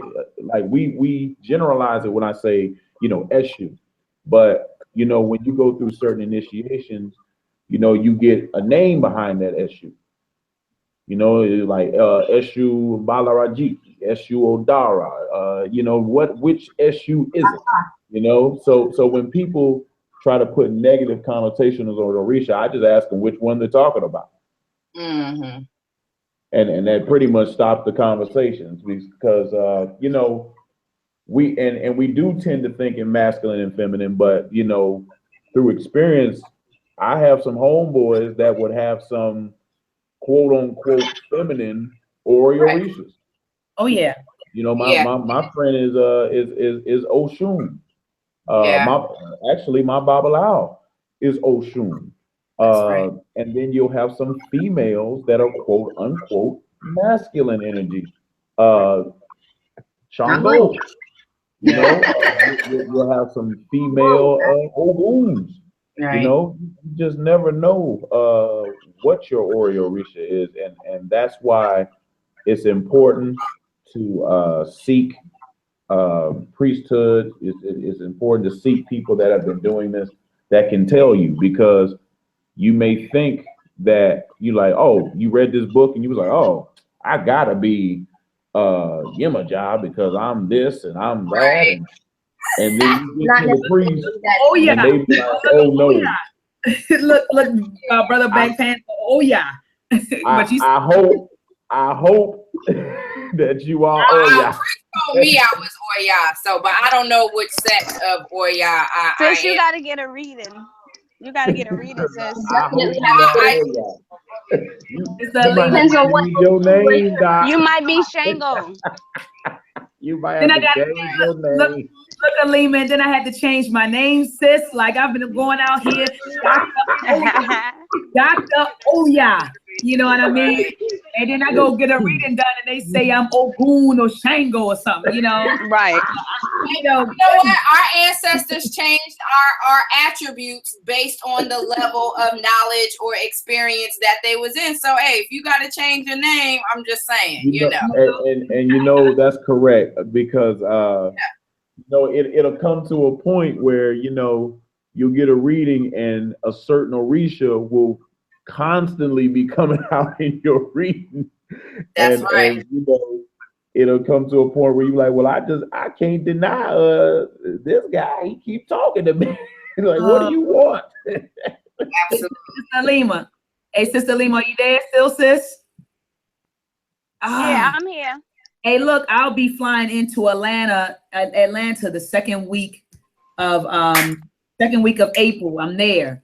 And so I want to get a reading around that time. Will you be available, sis, to take me? Okay, yeah, I'll set it up.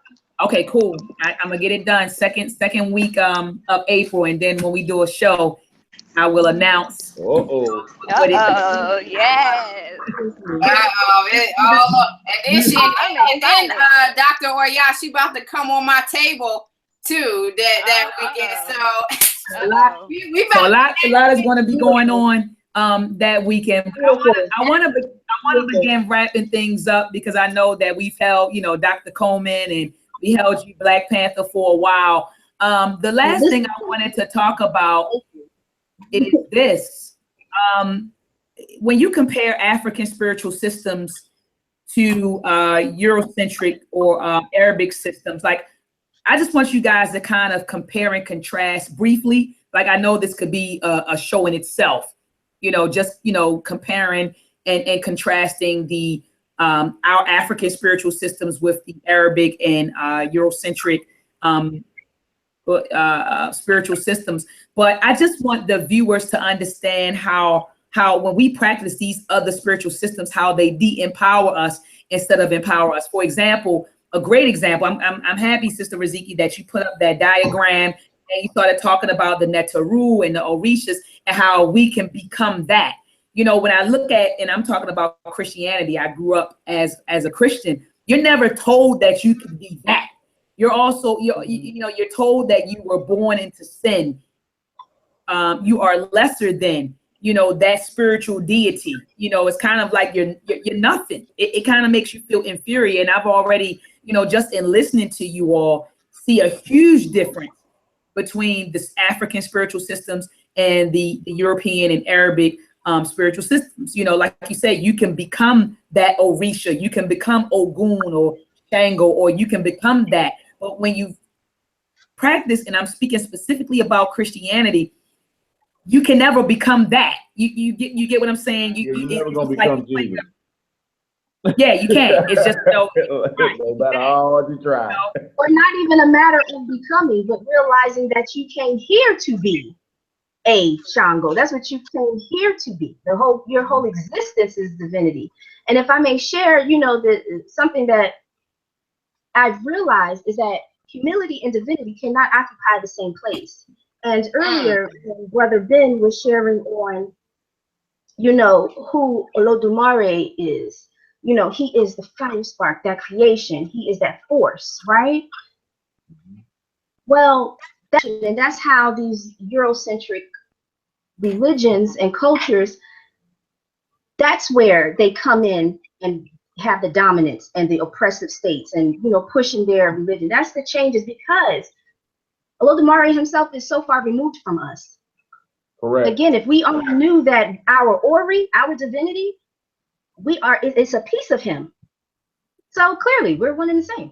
And in Christianity, they will tell you that, we're all children of Jesus and all that other great stuff. And I mean, not children of Jesus, children of the Lord. And, he made us, we were created in his image. However, you're not here to be him. That's where the cutoff is. Right. You have no connection to him outside of, you were created in his image. That's exactly where they came into Egypt or ancient Kemet, and they saw our science in the walls, and they said,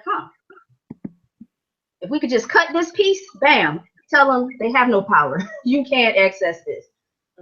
That's where the rulership, the dominance came. Once that left out of Kemet, told, not told. You see what I'm saying? Everybody, that game for everybody. I like how your brother Blak Pantha said that when you study African spiritual systems, he said things work as a collective, right? He said things work like a circle. I noticed with Eurocentric spiritual systems that it's a hierarchy. Like everything is either linear, and then in being linear, there's like a hierarchy. It's a dependent system. Everybody depends on Jesus and God to do everything, and if they don't do it, it don't get done. It's not like that in Ifa. There are many stories where the world would have fell into peril if Oshun wouldn't have came and did something. And the world would have spun out of whack, but Ogun came and did something. I mean, even if you look at you know, all of our systems have multiple creation stories. Right. And just one talks about, you know, Obatala coming to Earth and creating man. You know, it didn't say Oludamare, did it? Obatala came. Oludamare said, Obatala, go and create man. He said, okay. So he went down there and he created man.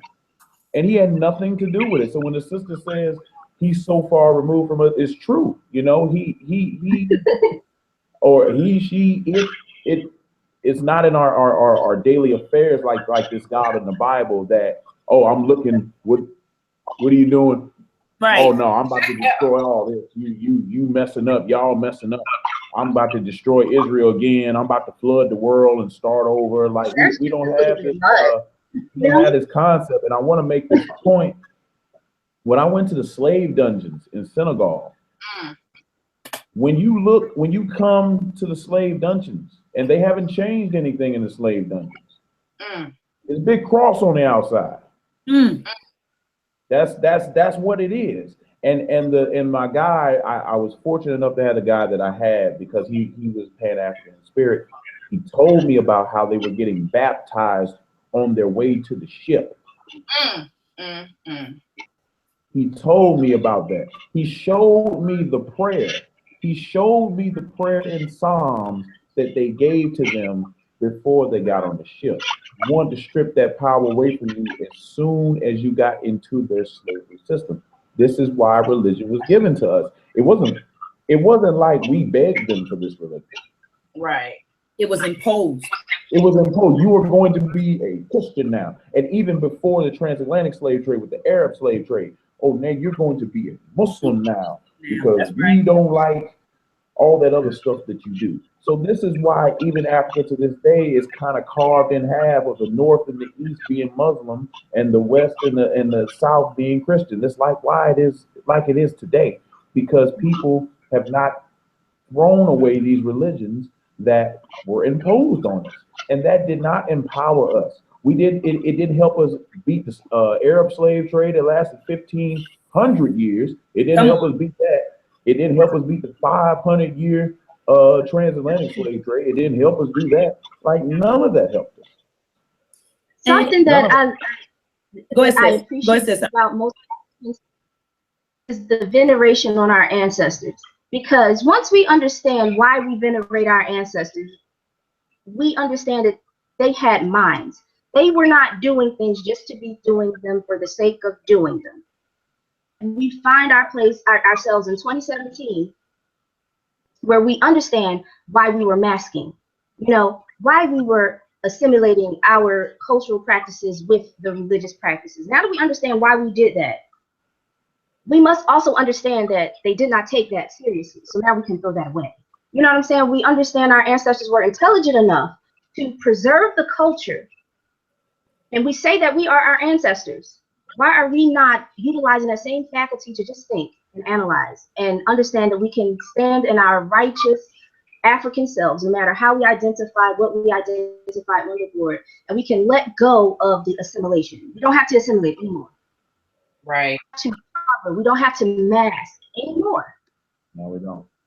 And you know what I was just thinking about when you guys were describing the spiritual systems, about the Orishas of these spiritual systems.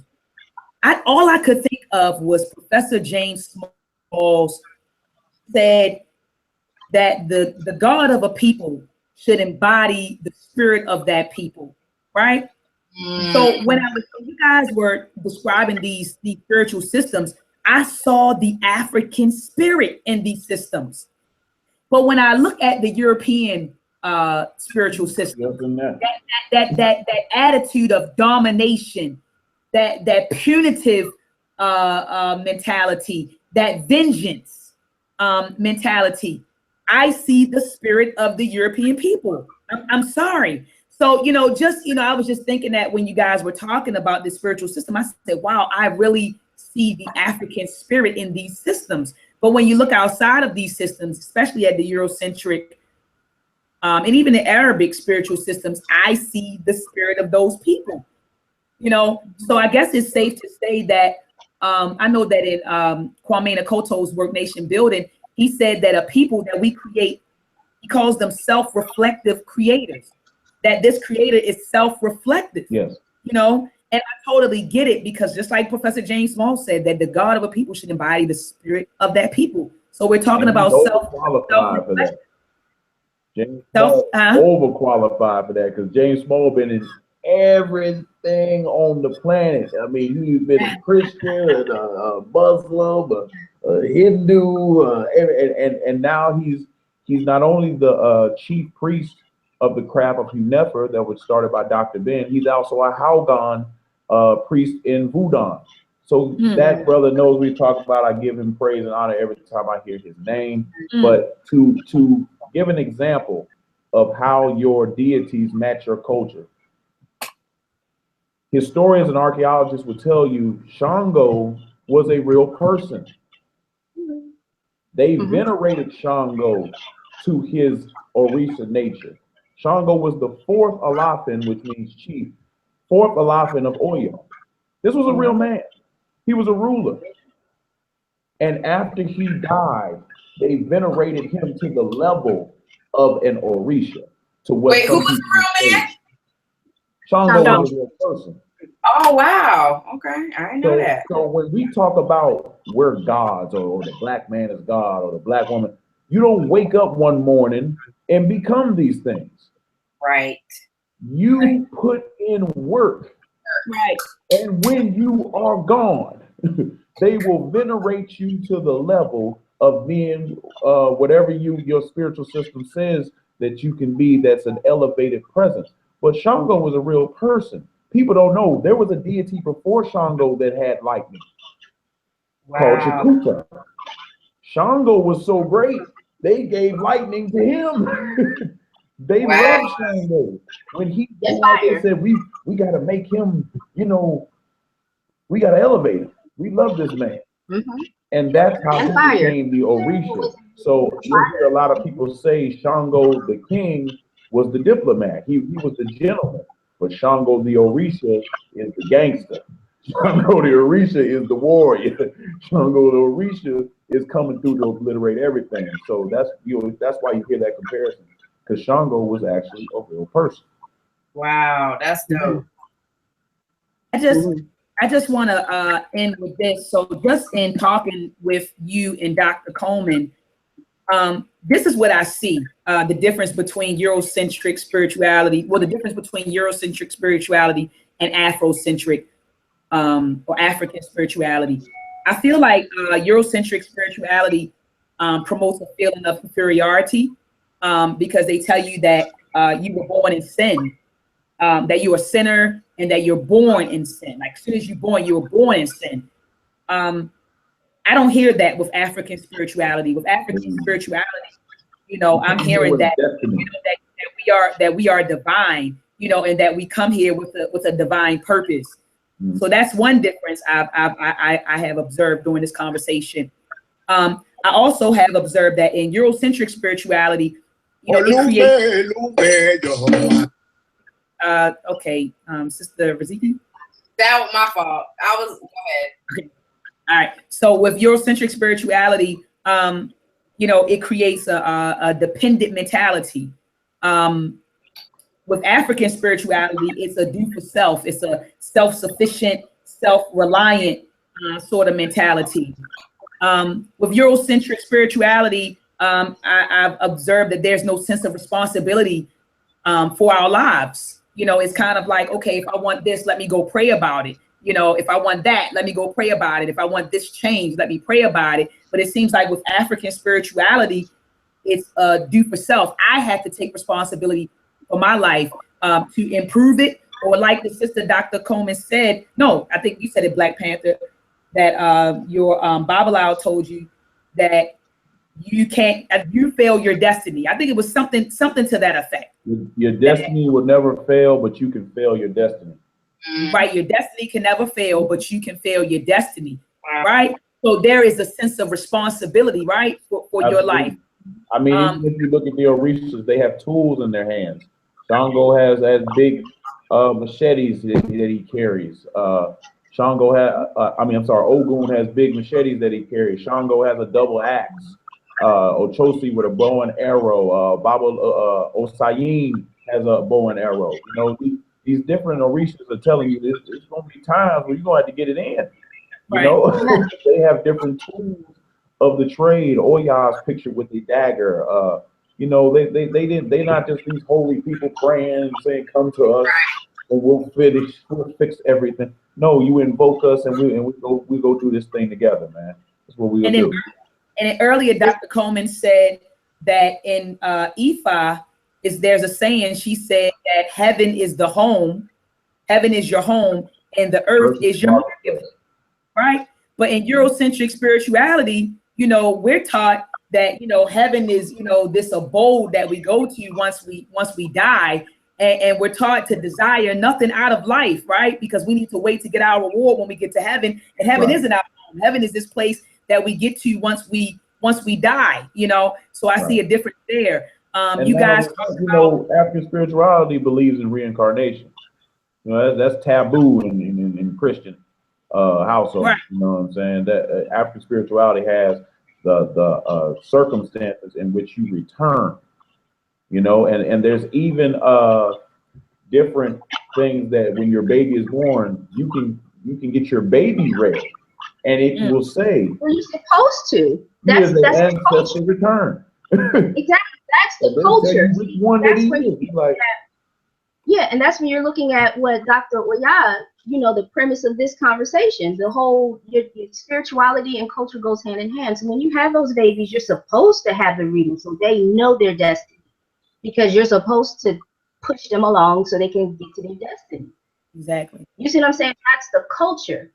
It goes hand in hand. It's not a practice. It's not a hat that you put on and take off. You're either living it or you're not.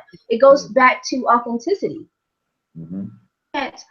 If for the millennia that we've been here practicing in consciousness, whatever the energy flow of the Orisha is, tapping into that war, tapping into that peace, tapping into that, you know, aggression, whatever. That way, then we must also realize that here in the present, it goes, you know, the same. It has to be authentic. We have to, it's not just iron. What type of iron? Oshun is not just brass. What type of brass? You know, you don't just, it's the clay that your pot is made out of. Right. Or get a porcelain pot and say, bam, that's my Oshun. You throw some dirt and rocks up in there and bam. You know, no, it's authenticity. Mm-hmm. A vibration is specific. If I'm trying to heal someone in their root center at 271 hertz, okay, I can't come in at 456 hertz and say I'm healing that same center. No, it has to be exact. That's scientific. That's mathematics. Yeah. And that's exactly where they came in to manipulate us. When you cut yourself away from nature, because it's all a matter of frequency. So it doesn't matter if I'm cool as water or I'm hot as fire. It doesn't matter. If I can tap into nature, I can access that frequency. That's divinity. That's why divinity and humility cannot occupy the same place. At the same time. No. Because at the end of the day, your humility will kill you. Yourself. You see what I'm saying? Divinity, if it's about evolution, if I'm looking at it as, you know, matter cannot be created nor destroyed. So that means when the big thing happened, I was there just like I'm here. It's about evolution. It's about progression. So I can't kill myself. You know, that's another one bites the dust. Sucks to be you. But I'm about that divinity. I'm tapping into nature. You know, nature is what these religions are trying to describe. I keep telling them. What you're trying to describe, nature is God. Nature is beyond what we see on this physical plane. Nature is the stars, the galaxies, everything. That's all nature. That's all of it. That's why Ifa is everything. It's not like, oh, Ifa is Lord. No, not everything. Ifa is everything. It's everything.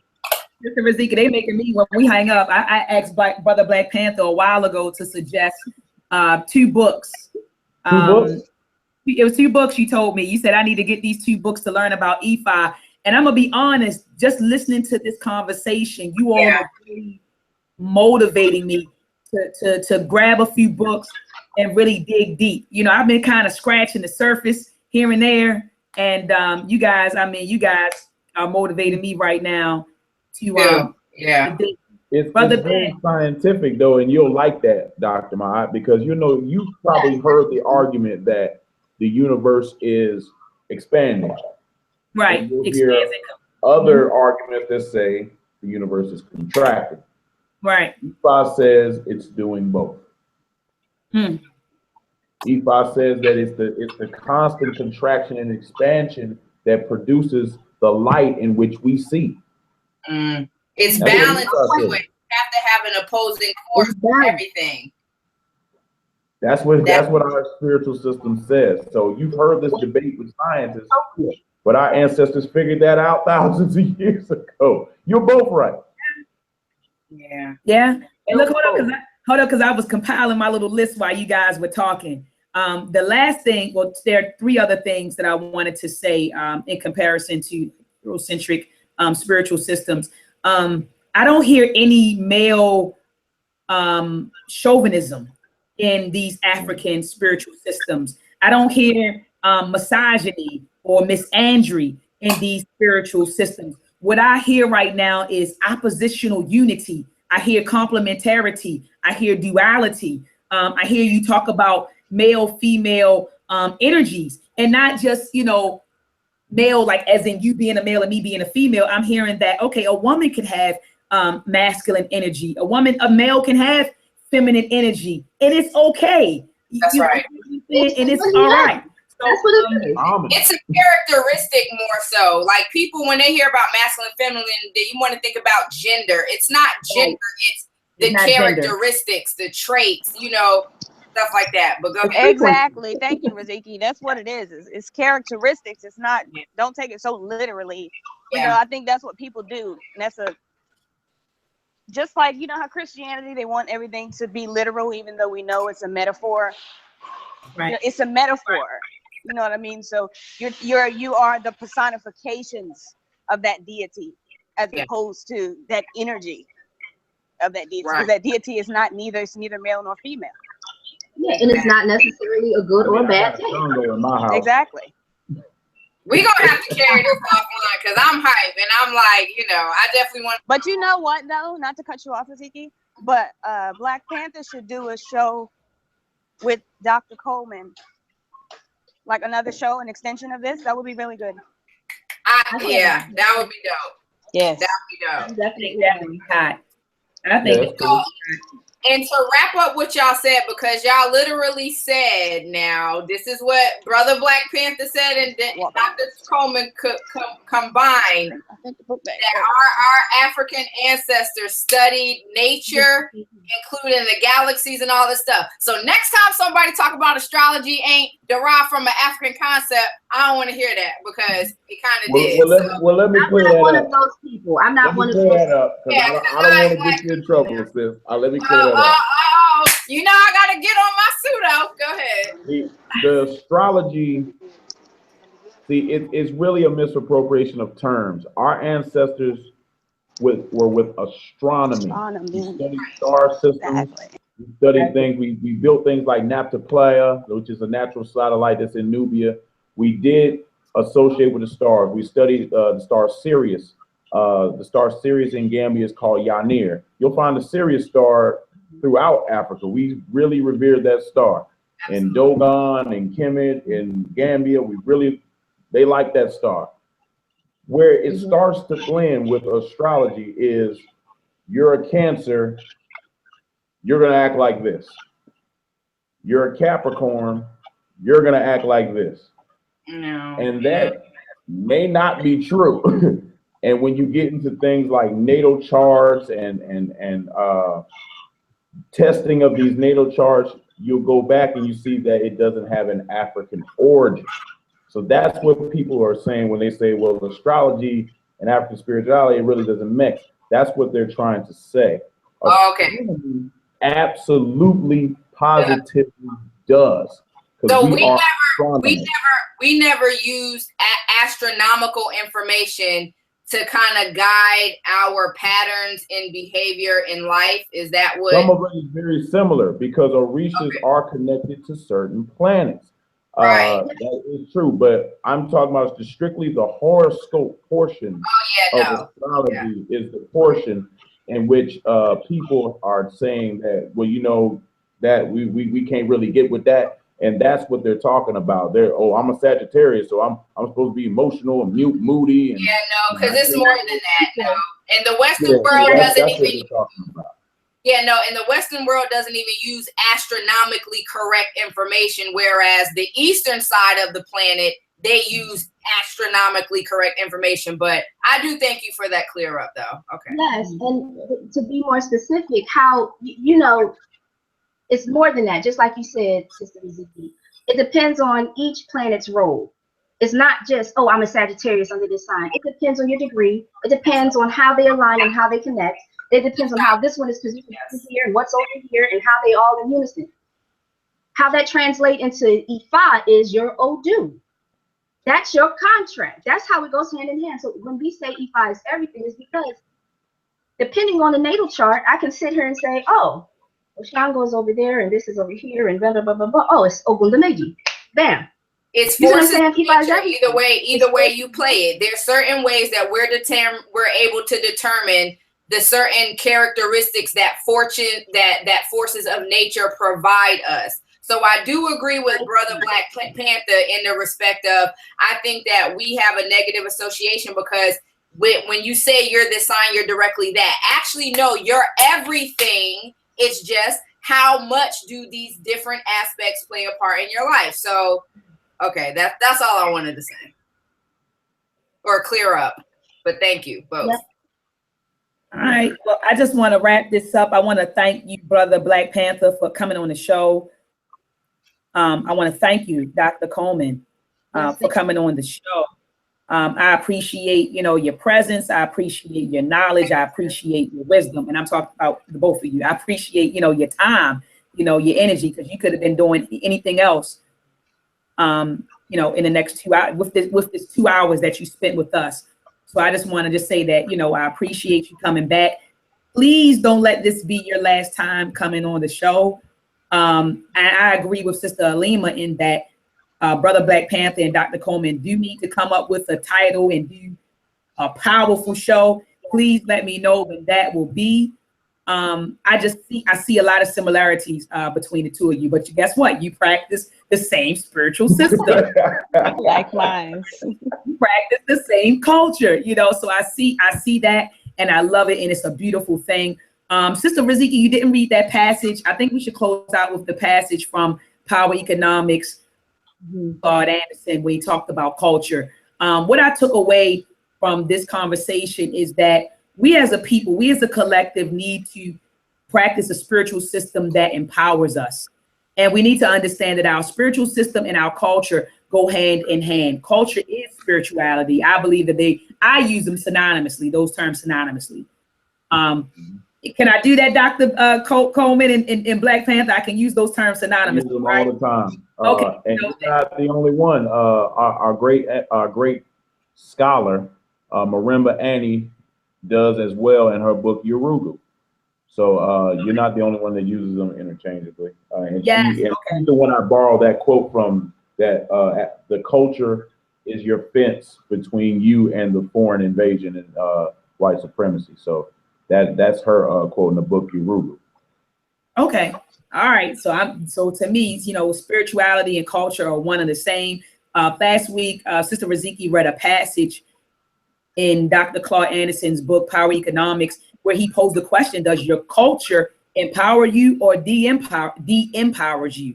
And I believe that for, you know, since our arrival here in North America, South America, and even, you know, Mesoamerica, we've been forced to practice a spiritual system that has de-empowered us as a people. So, Sister Riziki, can you close out with that passage, please? Absolutely. Again, this is from Powernomics by Dr. Claude Anderson. And this paragraph is entitled, "The First Key to Empowerment is an Empowerment Culture."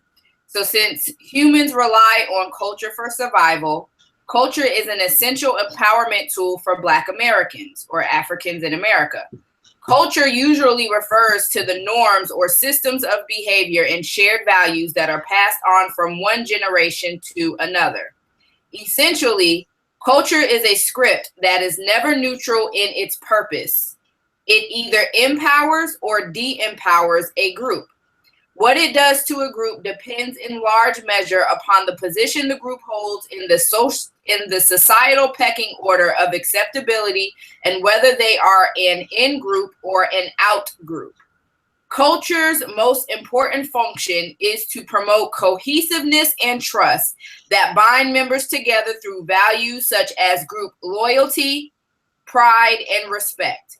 It is through culture that members of a group know who and what they are and how to behave. And to me, that is spirituality. That's spirituality. That is spirituality. Ashe. So join us next week. Oh, before we go, Brother Blak Pantha, can you recommend 2 books for the readers? I know you guys talked about Ifa. Are there any books that you recommend for the viewers to read if they're about Ifa? Dr. Maya Sebu Joe says their after party to the hangout. Send him the link and tell him get on. Let me see him. I haven't seen him. Send him the Google link, sis. Okay. So we could build with that brother. I miss that brother. Oh, and does anybody? Oh, sorry. Go ahead. These 2 books.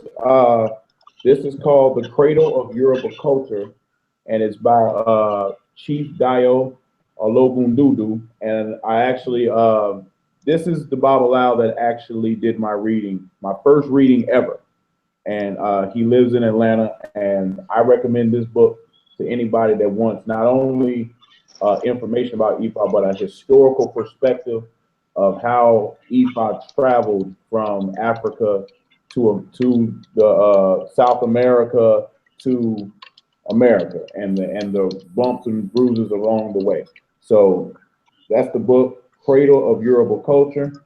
I also recommend this book, A Path to Priesthood.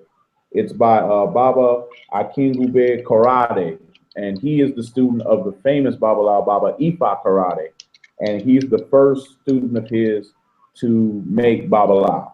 So he just, it's kind of a book. He just tells you the story of him going from someone that wasn't in African spirituality at all to Babalawo, and it's a lot of good information in that.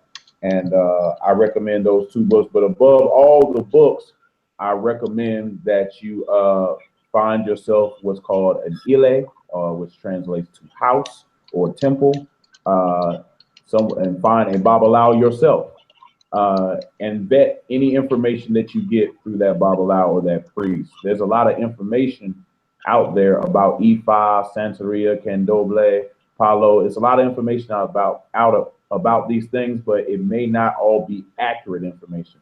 So I suggest you get a priestess or a priest or a Babalawo or Olu or someone that you can vet the information from, and ask around till you find someone that you feel is qualified, and get with them and progress in your studies that way.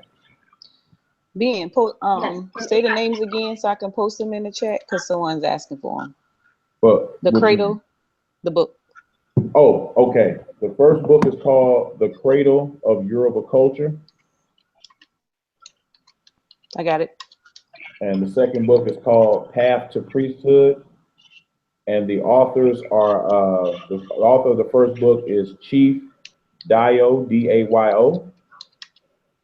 And the last name is Ologundudu, O-L-O-G-U-N-D-U-D-U.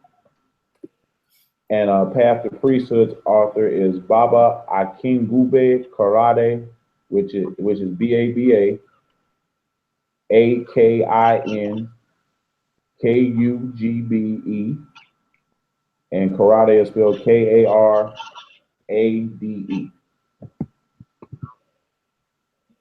Did you get it, Sister Monica? So they can see how. Yeah, hold them up. So they can see them. Screenshot it right now, family. Screenshot. Yes. The computer. Screenshot. I think it's Shift Print Screen. Screenshot. So you can see it. The Cradle of Yoruba Culture. path to priesthood. Fantastic. Dr. Cole, can you please share your website with us for your mystery school? Where is it located? What's the name of it? Tell me about the grades. Like, do you have first through fifth? What is it, sis? Awesome. If I to start to beg you to I guess sort of bring it full circle. A word of advice: if you are looking to coming into your or any type of learning anything new, don't come in with the idea of fanaticism. Try it. It's not. You said something, Brother Ben, about knowing appropriate information. What's good information may not be good information. It all depends on your lineage. There are several different lineages of Ifa because, as I said earlier, Ifa are the children of Olodumare, and the Odu are the children of Ifa. And then the Odu multiply 256 times. And then those keep on multiplying. That's how we get here. So it's not necessarily what's good or bad or right or wrong information. It all depends on the lineage. So you have to know where you fall here. And that's why he said get a reading. You have to get a reading to know where you fall in this, in the checkerboard. You know what I'm saying? So don't be a fanatic.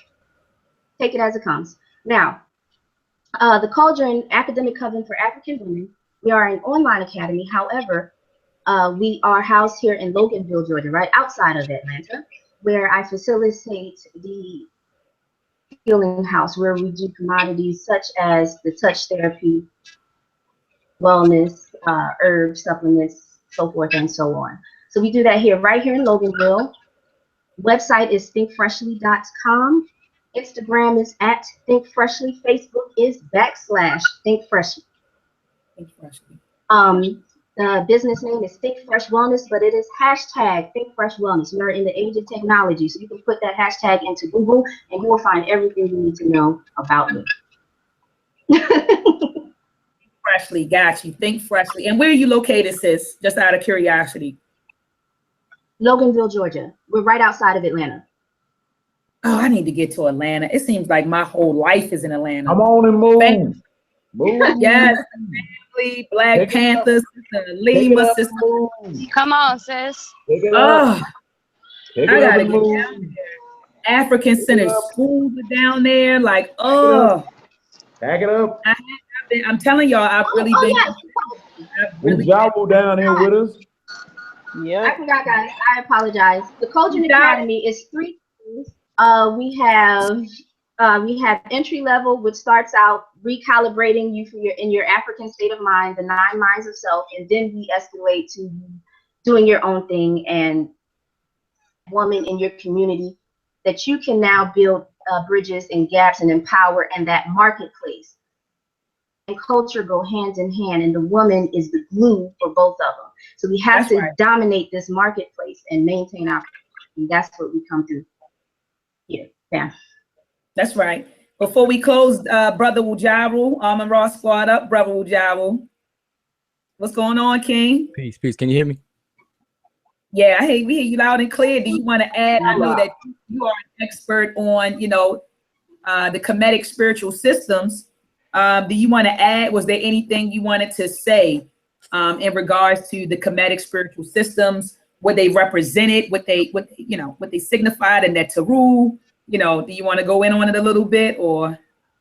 See, y'all know me. I'm MC. Y'all that gave Wujaru the floor at the end. No, listen. Listen.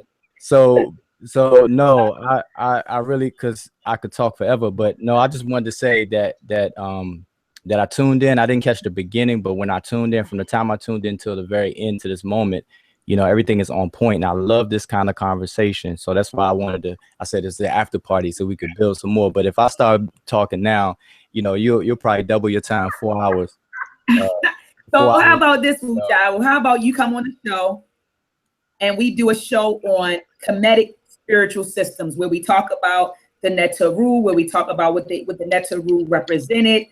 We can go through the Memphite and the Hermopolitan. We can go through those different systems and build on that. So how about that? How about we get together and do that? Okay, we could do that. And plus, a lot of things that was said today was parallel to, like, when the other sister, I don't see her on here now, but the other sister had put up the the diagram and asked the question like what would be the correspondences and things like that. That was very good because it shows what Brother Ben was saying, that there's a commonality underneath the hood of all of the different African spiritual systems, but they surface a little different depending on the environment and the social climate of the different people. So by us doing that, you know, the show that you're talking about, it would further support that. So yeah, that's good. Definitely. Okay. So when do you want to do it, Wujao? Do you want to do it like next week or the week after? Like what is your schedule looking like? I don't, how often do you do shows? Every Wednesday? We do it every Wednesday at 1 p.m. Okay. At 1 p.m. So tentatively next weekend would be good. I mean, next week would be good. Okay, that'll work. Yeah, that'll work. I'll definitely let you know.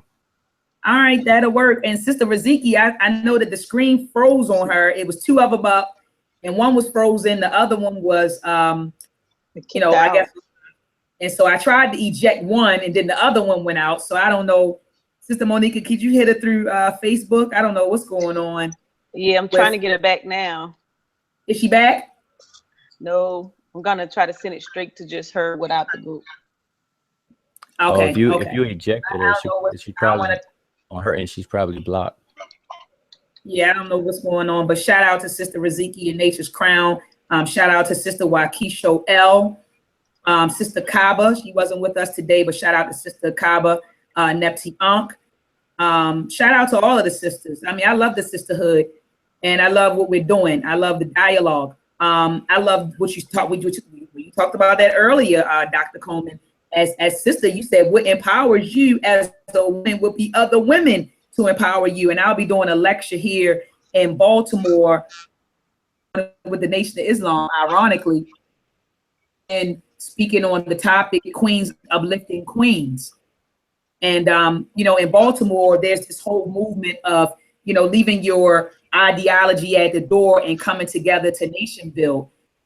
If you're a Muslim, fine, be a Muslim. If you're a Christian, fine, be a Christian. If you're practicing African spirituality, that's fine. But guess what? If we want to come together in these brutality, let's leave that at the door. If we want to come together and buy some properties and create some businesses, let's leave that stuff at the door. And so that's what we've been doing here in Baltimore. So the Nation of Islam, the sisters from the Nation of Islam asked me to come and speak at the mosque on Queens Uplifting Queens. So I should be doing that in March. But I'll be talking about that, Dr. Coleman, in that, you know, you said what empowers you, or the women having the sisterhood present with you empowers you. And so I'll be building on that more. But anyway, thank you for joining Tea Talk with the Sisters. We'll be here next Wednesday from 1 p.m. We always say 2 p.m., but it always seems to end around 3 o'clock. But from 1 p.m. to 2 p.m. tentatively, we'll be here. So with that said, peace and power, family. Peace. Peace. Dr. Mayat, you have to